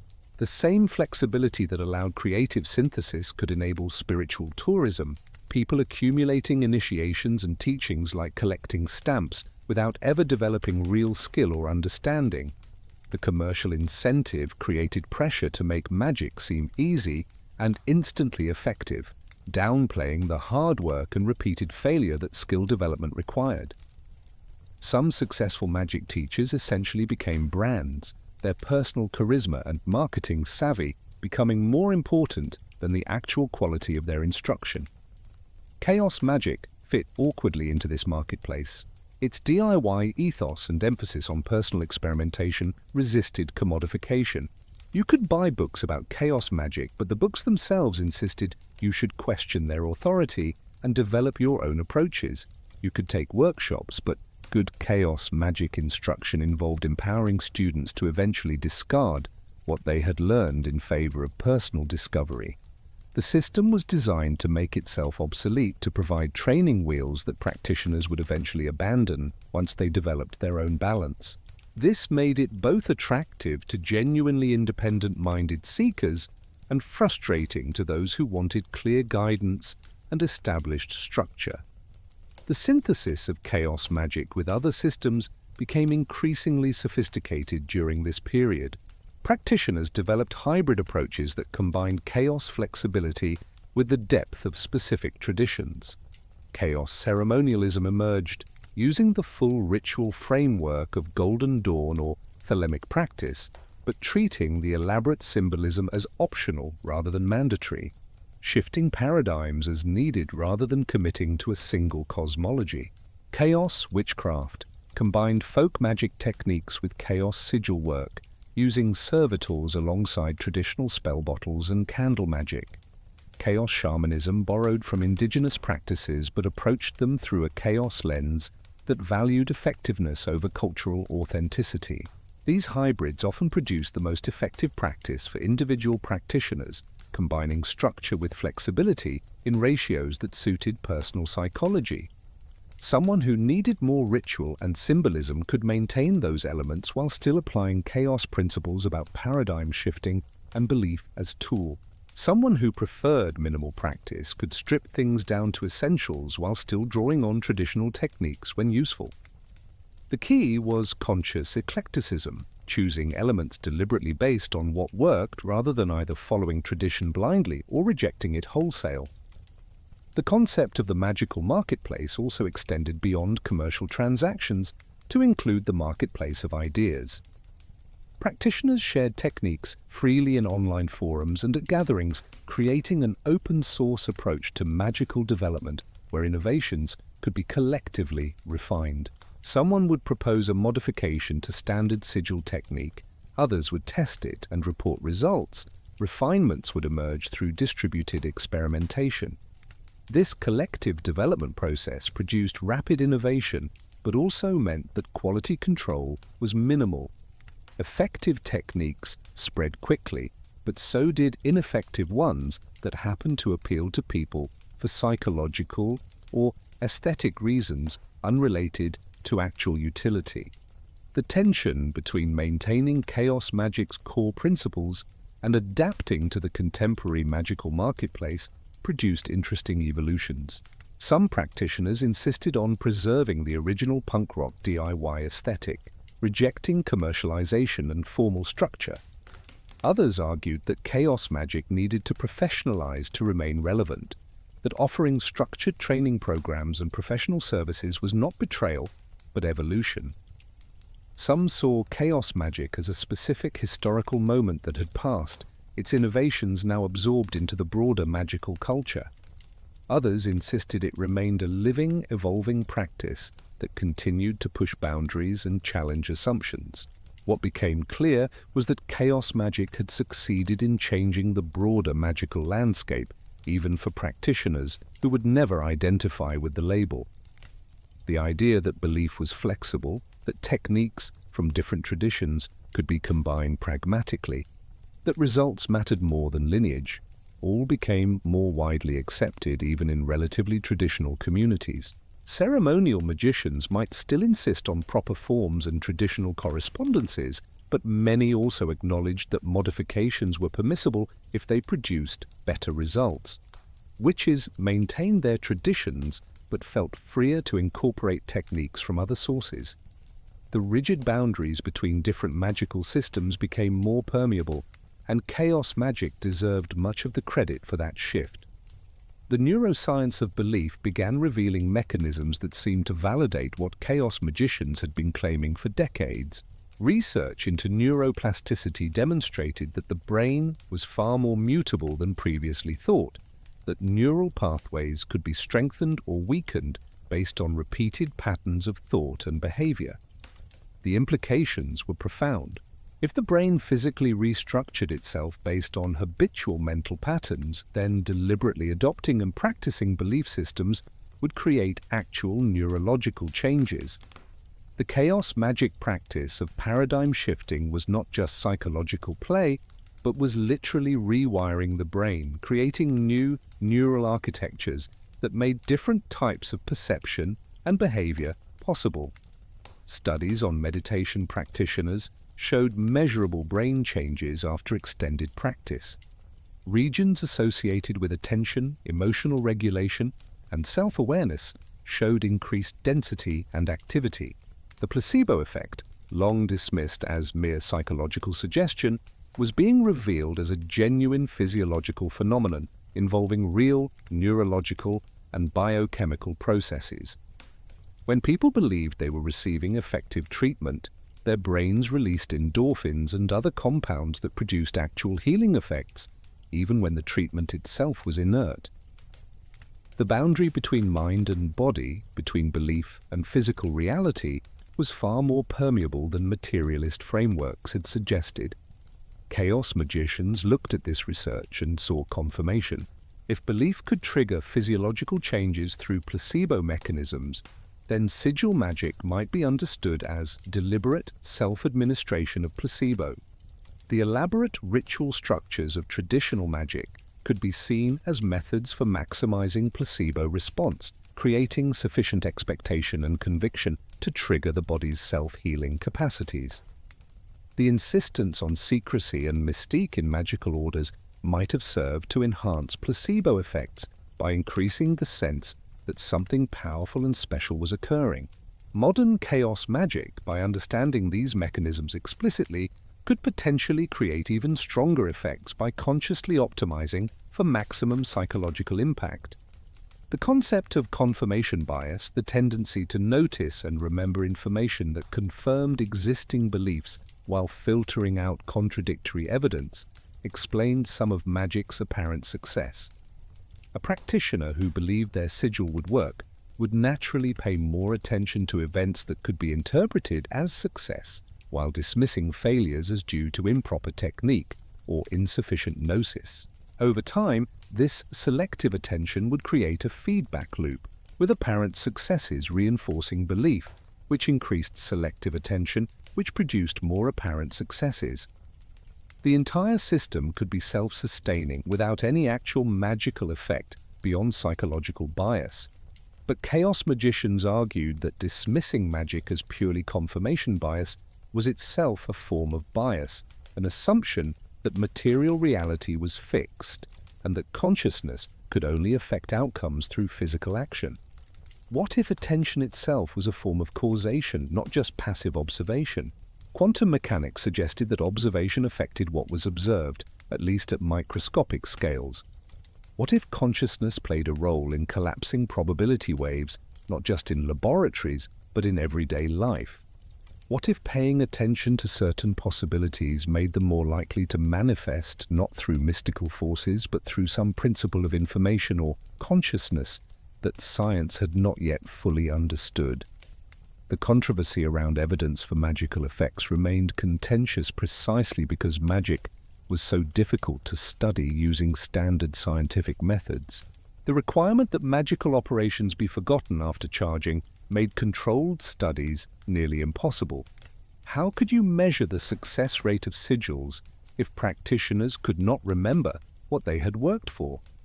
The personal and idiosyncratic nature of magical practice meant that standardized protocols, essential for scientific replication, might strip away the very factors that made magic effective.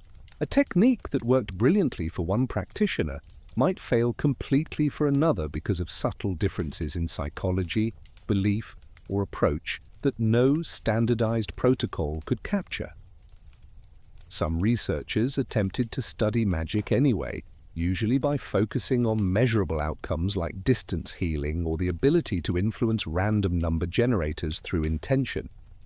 The results were mixed and controversial.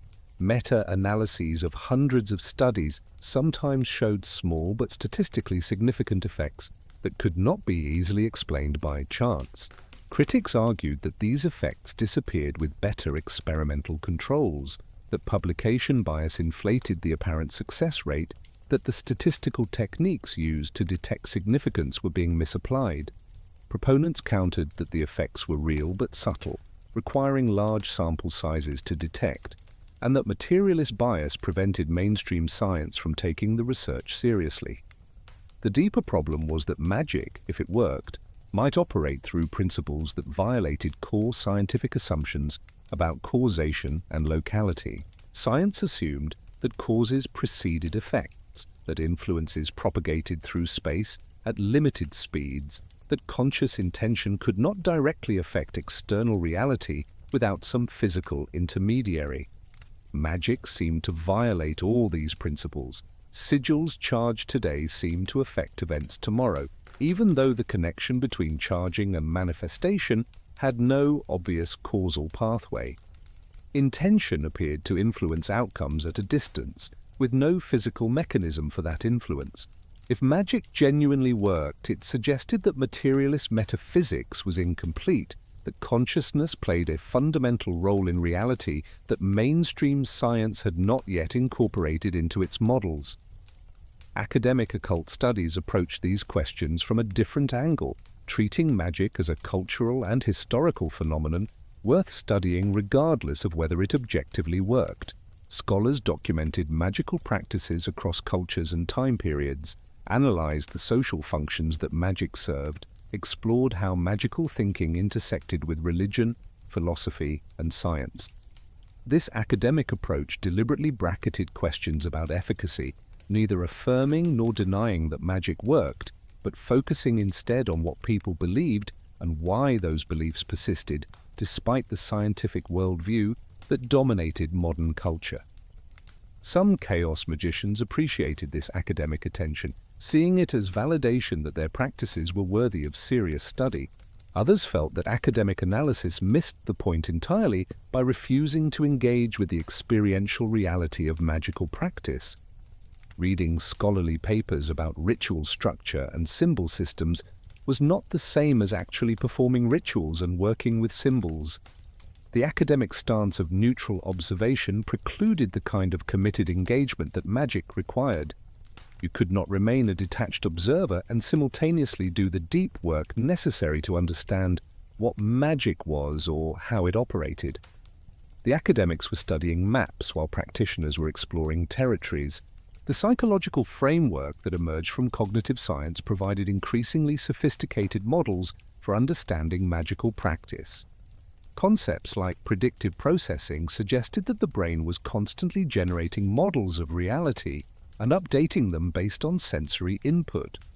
Perception was not passive reception of external information, but active construction of experience based on expectations and predictions. This model explained how belief could shape experience so profoundly. If the brain expected magical operations to produce results, it would interpret ambiguous events as confirming those expectations, creating a subjective reality in which magic genuinely worked, even if objective reality remained unchanged. But this explanation, while compelling, had a certain circular quality. If all perception was constructed by the brain, then what basis existed for distinguishing objective reality from subjective interpretation? The materialist could argue that scientific instruments provided objective measures independent of human belief, but those instruments were built based on theories that were themselves human constructs, interpretations of experience that happened to be widely shared but were not necessarily more true than alternative interpretations. The question of whether magic objectively worked or merely seemed to work collapsed into larger questions about the nature of reality and whether objectivity was even a meaningful concept. The ritual pharmacology perspective offered another framework. Many traditional magical practices involved psychoactive substances, from the soma of Vedic ritual to the ergot-contaminated bread that might have powered the Eleusinian mysteries to the ayahuasca of Amazonian shamanism. Modern chaos magicians often experimented with psychedelics, cannabis, and other substances as tools for achieving gnosis states. The substances reliably produced altered consciousness, and in those altered states, magical operations often felt more powerful and produced more vivid experiences. Was this evidence that the substances were allowing access to deeper realities, or simply that they were producing convincing hallucinations? Research into psychedelics experienced a renaissance in the early 21st century after decades of prohibition. Studies showed that these substances could produce mystical experiences indistinguishable from those reported by long-term meditation practitioners. They appeared to temporarily disrupt default mode network activity in the brain, the neural system responsible for maintaining sense of separate self and habitual thought patterns. This disruption allowed for novel neural connections, insights that would not occur in ordinary consciousness, and often lasting positive changes in personality and outlook. If magical ritual produced similar neural effects through purely psychological means, then perhaps psychedelics and meditation and ritual were all accessing the same underlying brain mechanisms through different routes. The trauma perspective added another dimension to understanding magical practice. Some researchers suggested that magical experiences, particularly intense ones involving entity contact or reality dissolution, might be understood through the lens of dissociation and altered states that emerged from psychological stress or past trauma. The ability to enter deep trance, to experience oneself as possessed by other beings, to perceive reality as fundamentally different from consensus, these capacities might be heightened in people with histories of trauma who had developed dissociative coping mechanisms.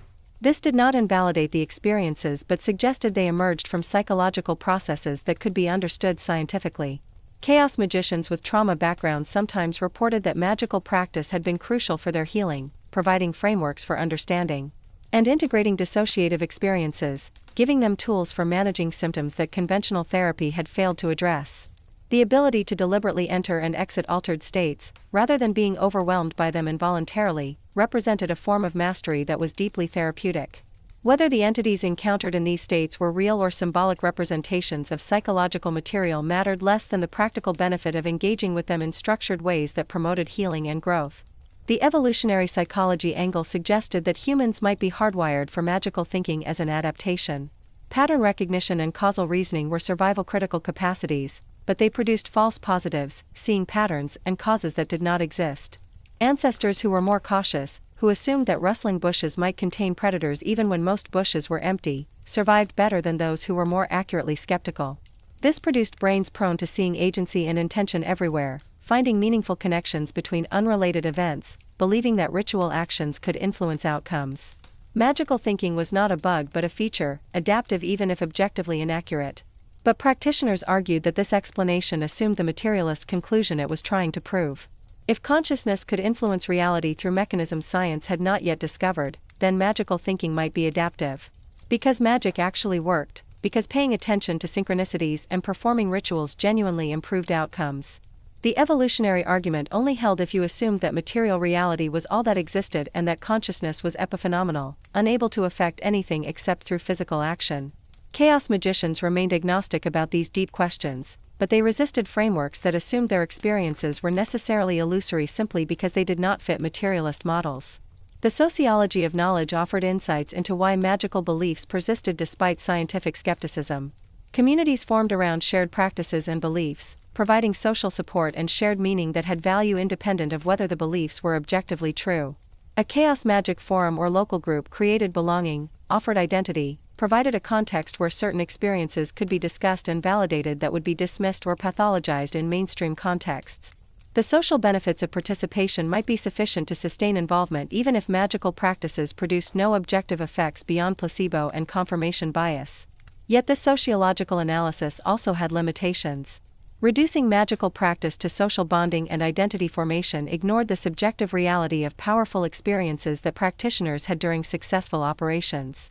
The feeling of contact with genuinely other intelligence during invocation, the uncanny precision of some sigil manifestations, the profound shifts in consciousness that came from deep gnosis work, these were not just social constructs but felt realities that demanded explanation. Dismissing them as mere psychological artifacts required a level of certainty about the nature of consciousness and reality that might not be justified given how much remained unknown. The academic and scientific engagement with chaos magic and broader magical practice remained incomplete and contested. No consensus emerged about whether magic worked, what it meant for something to work in this context, or how success should be measured. The practitioners continued experimenting and reporting results. The academics continued documenting and analyzing without committing to efficacy claims. The scientists remained mostly skeptical while a minority pursued research that suggested something interesting was happening that deserved further investigation. The conversation continued without resolution, perhaps appropriately for a practice that had always embraced paradox and resisted definitive answers about its own nature and mechanisms. The digital age transformed chaos magic in ways that its founders could not have anticipated. Social media platforms became vast ritual spaces where millions of people focused attention on symbols and ideas, charging them with exactly the kind of collective energy that magicians had always sought to harness. A viral image was essentially a mass-charged sigil, seen by countless eyes, evoking emotional responses, implanting itself in consciousness, spreading through networks of attention like a living thing. The mechanisms were identical to traditional sigil magic, but the scale was unprecedented. Where a chaos magician in the 1980s might charge a sigil with their personal gnosis, contemporary practitioners could create symbols that received billions of impressions, each viewing a microdose of charging energy that accumulated into something genuinely formidable. The concept of meme magic emerged naturally from this recognition. Memes were already understood as units of cultural information that spread through imitation, adapting and evolving as they moved through populations. But what if they were also magical entities, thought forms that gained power through replication, servitors that achieved autonomy through sufficient collective attention? The boundary between viral marketing, psychological operation, and magical working dissolved completely. A well-crafted meme could alter public opinion, shift political discourse, create or destroy reputations, all through mechanisms that looked magical whether or not you believed in supernatural causation. The attention economy was a magical economy, and those who understood the principles could wield influence far beyond what their official status or resources would suggest. The 2016 United States election became a defining moment for Chaos Magick's collision with digital culture. Online communities claimed to be using meme magic to influence the election outcome, creating images and ideas that spread virally, supposedly altering probability through collective will-focused via internet distribution. The claim was impossible to verify. Elections were influenced by countless factors, and separating magical effects from conventional political organizing, media coverage, and demographic trends was futile. But the practitioners involved were convinced they had succeeded, and their belief itself became a factor in ongoing political and cultural conflicts. Whether the magic worked objectively or not, the idea that it worked changed how certain communities understood their own agency and power. The controversy highlighted both the potential and the danger of chaos magic principles applied at scale. If symbols could be weaponized, if collective attention could be directed toward harmful ends, if reality could be hacked by those willing to deploy consciousness manipulation techniques without ethical constraints, then chaos magic was not just personally dangerous but potentially socially catastrophic. The early chaos magicians had worried about individual practitioners losing themselves in delusion or harming others through curses. The digital age raised the stakes exponentially, making it possible for coordinated groups to attempt reality hacking operations that could affect millions of people who had no idea they were participating in magical workings. Some contemporary practitioners recoiled from these developments, arguing that chaos magic was being twisted into something its founders had never intended. The original vision had been about individual liberation, personal empowerment through understanding and using consciousness technologies. It was supposed to be punk rock rebellion against authority, not a toolkit for would-be tyrants seeking to manipulate masses. The fact that chaos magic techniques were being used for precisely the kind of top-down control that the system was meant to resist felt like bitter irony. Others argued that this was inevitable, that any effective technology would be used by all sides. That attempting to keep magical knowledge away from those who would misuse it was both futile and contrary to chaos magic's egalitarian principles. The response from the chaos magic community was fragmented and often contradictory. Some practitioners leaned harder into ethical frameworks, arguing that the original refusal to impose moral guidelines had been a mistake that needed correction. They developed guidelines for consensual magic, for using techniques in ways that respected others' autonomy, for considering consequences beyond immediate personal gain. Others insisted that this was exactly the kind of dogma creation that chaos magic was founded to oppose, that attempting to police how others used these techniques was authoritarian and would ultimately fail. The conversation revealed deep tensions that had always existed in chaos magic philosophy but had remained largely theoretical until practice at scale made them urgently practical. Contemporary practitioners working outside of political controversy continued developing more personal and constructive applications. The spread of chaos magic into therapeutic contexts produced interesting results. Some mental health professionals with magical backgrounds began integrating chaos techniques into their practice, using paradigm shifting to help clients break out of rigid thought patterns, employing sigil work as a form of intention setting that bypassed conscious resistance, adapting servitor creation as a method for externalizing and working with different aspects of self. The clinical language was different, but the underlying techniques were recognizable to anyone familiar with chaos magic. Whether this represented genuine integration or appropriation that stripped away essential elements remained debatable. The wellness and self-help industries absorbed chaos magic concepts as well, often without attribution or understanding of the source. Manifestation techniques taught in expensive workshops bore striking resemblance to sigil magic. Visualization practices borrowed heavily from chaos invocation work. The language of belief modification and mindset shifting echoed chaos magic literature almost word for word. Some chaos magicians were pleased that these ideas had spread so widely, even if the origins were not acknowledged.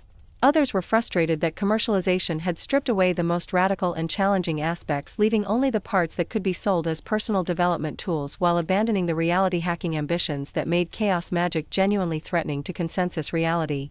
The rise of chaos magic in mainstream culture through popular media had complex effects. Television shows and novels featured characters using chaos magic techniques, usually portrayed as either dangerously powerful or laughably ineffective, depending on the writer's attitude. These portrayals brought awareness but often misrepresented what practitioners actually did, creating expectations that did not match reality. New practitioners arrived with assumptions formed by fictional depictions, expecting immediate dramatic results or specific types of experiences that media had suggested were standard. The gap between media portrayal and actual practice could be disappointing or liberating depending on temperament. Social media platforms became the new zines, places where practitioners shared techniques and results in real time. Instagram accounts posted daily sigils, Twitter threads explained paradigm shifting to audiences of thousands, YouTube videos demonstrated ritual techniques, TikTok made Chaos Magick accessible to teenagers through short-form content that distilled complex concepts into minute long explanations.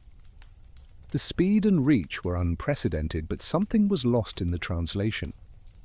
The depth of engagement that zine culture had fostered, the thoughtful exchanges in small forums, the careful experimentation and detailed reporting often gave way to more superficial engagement. People collected techniques like social media content, scrolling through endless magical advice without implementing any of it deeply enough to develop real skill. Yet the digital platforms also enabled connections and collaborations that would have been impossible in earlier eras. Practitioners on different continents could work together on group operations in real time. Techniques could be refined through feedback from diverse perspectives, representing multiple cultures and contexts. Innovations spread globally within days rather than taking years to disseminate through print publications. The collective intelligence of the distributed network produced insights and methods that might never have emerged from isolated individual practice. The question was whether the rapid, superficial engagement outweighed the benefits of broad participation and accelerated innovation. The corporatization of spirituality created new markets for chaos magic instruction and tools. Professional chaos magicians offered consultation services, custom sigil creation, personal coaching in magical development. Some practitioners made comfortable livings teaching workshops and writing books, a development that would have seemed impossible to the original practitioners working from squats and odd jobs. The professionalization brought legitimacy and accessibility, but also raised questions about whether magic that was bought and sold retained its revolutionary potential. Could chaos magic remain a rebellious practice when it was being packaged and marketed like any other commodity? The environmental crisis became a focus for some contemporary chaos magic practice. As climate change accelerated and ecological destruction intensified, practitioners attempted large-scale operations aimed at shifting collective consciousness towards sustainability, protecting threatened ecosystems, or even directly influencing weather and natural systems. The ambition was enormous and the claimed results were impossible to verify, but the attempt itself represented an evolution of chaos magic from primarily personal practice toward engagement with collective existential challenges. Whether these operations had any effect beyond focusing the practitioner's own commitment to environmental action remained an open question. The artificial intelligence explosion in the 2020s raised new questions for chaos magic theory and practice.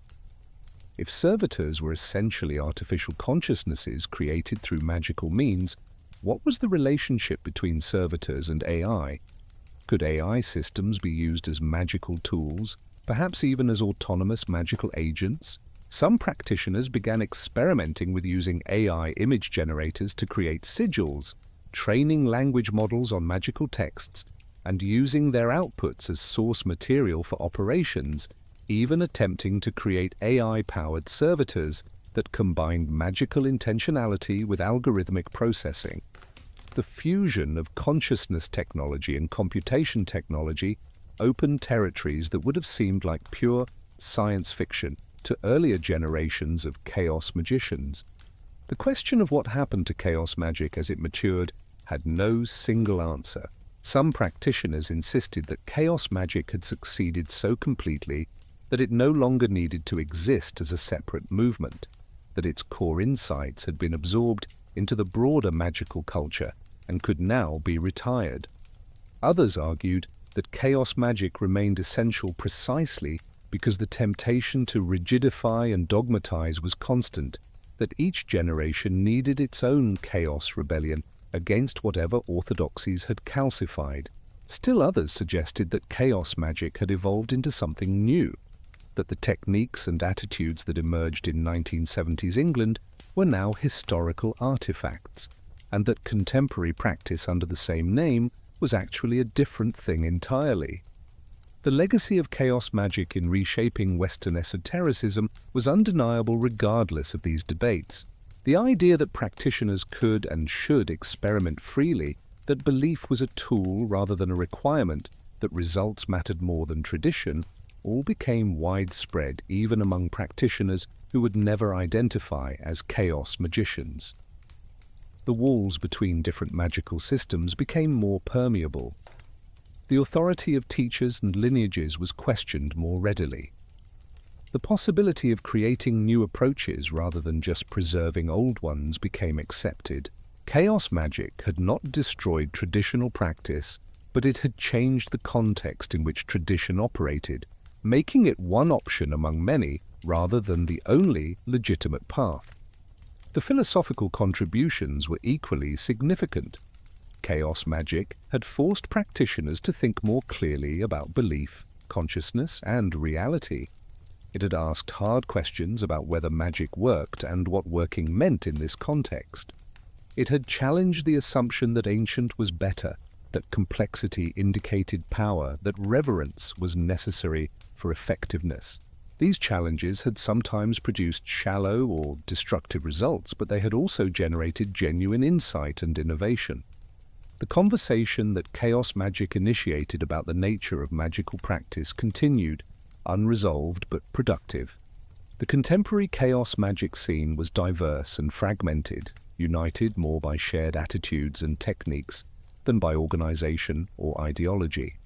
Practitioners ranged from teenagers discovering sigil magic through social media to experienced magicians with decades of practice incorporating chaos flexibility into mature personal systems. Some focused on traditional chaos techniques like sigil work and paradigm shifting. Others had moved far beyond the original methods, developing entirely new approaches that maintained the chaos spirit while bearing little resemblance to 1970s practice. The movement had no center, no authoritative teachers, no canonical texts that everyone agreed were essential. This lack of structure was sometimes frustrating, but also preserved the core principle that each practitioner should develop their own approach based on personal experimentation rather than received wisdom. The future of chaos magic remained as uncertain and open as chaos itself. New technologies would offer new tools and raise new questions. Cultural shifts would change what practices felt relevant and what problems demanded magical attention. Practitioners would continue experimenting, some succeeding and sharing their innovations, others failing and learning from those failures. The conversation would continue between those who saw magic as purely psychological and those who believed it indicated something genuinely mysterious about consciousness and reality. The debate over ethics would never be finally resolved because each generation would need to work out its own relationship to power and responsibility. What seemed certain was that the core insight of chaos magic, that consciousness was more flexible and reality more mutable than consensus belief suggested, would continue to attract those who refused to accept limitations on what was possible. Every generation produced people who looked at the world they had been given and decided it was not fixed, not final, not beyond alteration through will and understanding and technique. For those people, chaos magic offered both permission and methodology. It said that reality could be questioned, that authority could be challenged, that the tools existed to attempt change even when success was uncertain. Whether that change happened through psychological mechanisms, through subtle influences on probability, or through some deeper principle that science had not yet articulated, the practice remained available to anyone willing to experiment and evaluate results honestly. The rituals that defied all order continued, performed in bedrooms and parks, in digital spaces and rented halls, by solitary practitioners and coordinated groups using traditional techniques and wild innovations, producing results that range from mundane to miraculous, sometimes succeeding spectacularly and sometimes failing completely, but always asserting that consciousness had power and that reality was more negotiable than consensus would admit.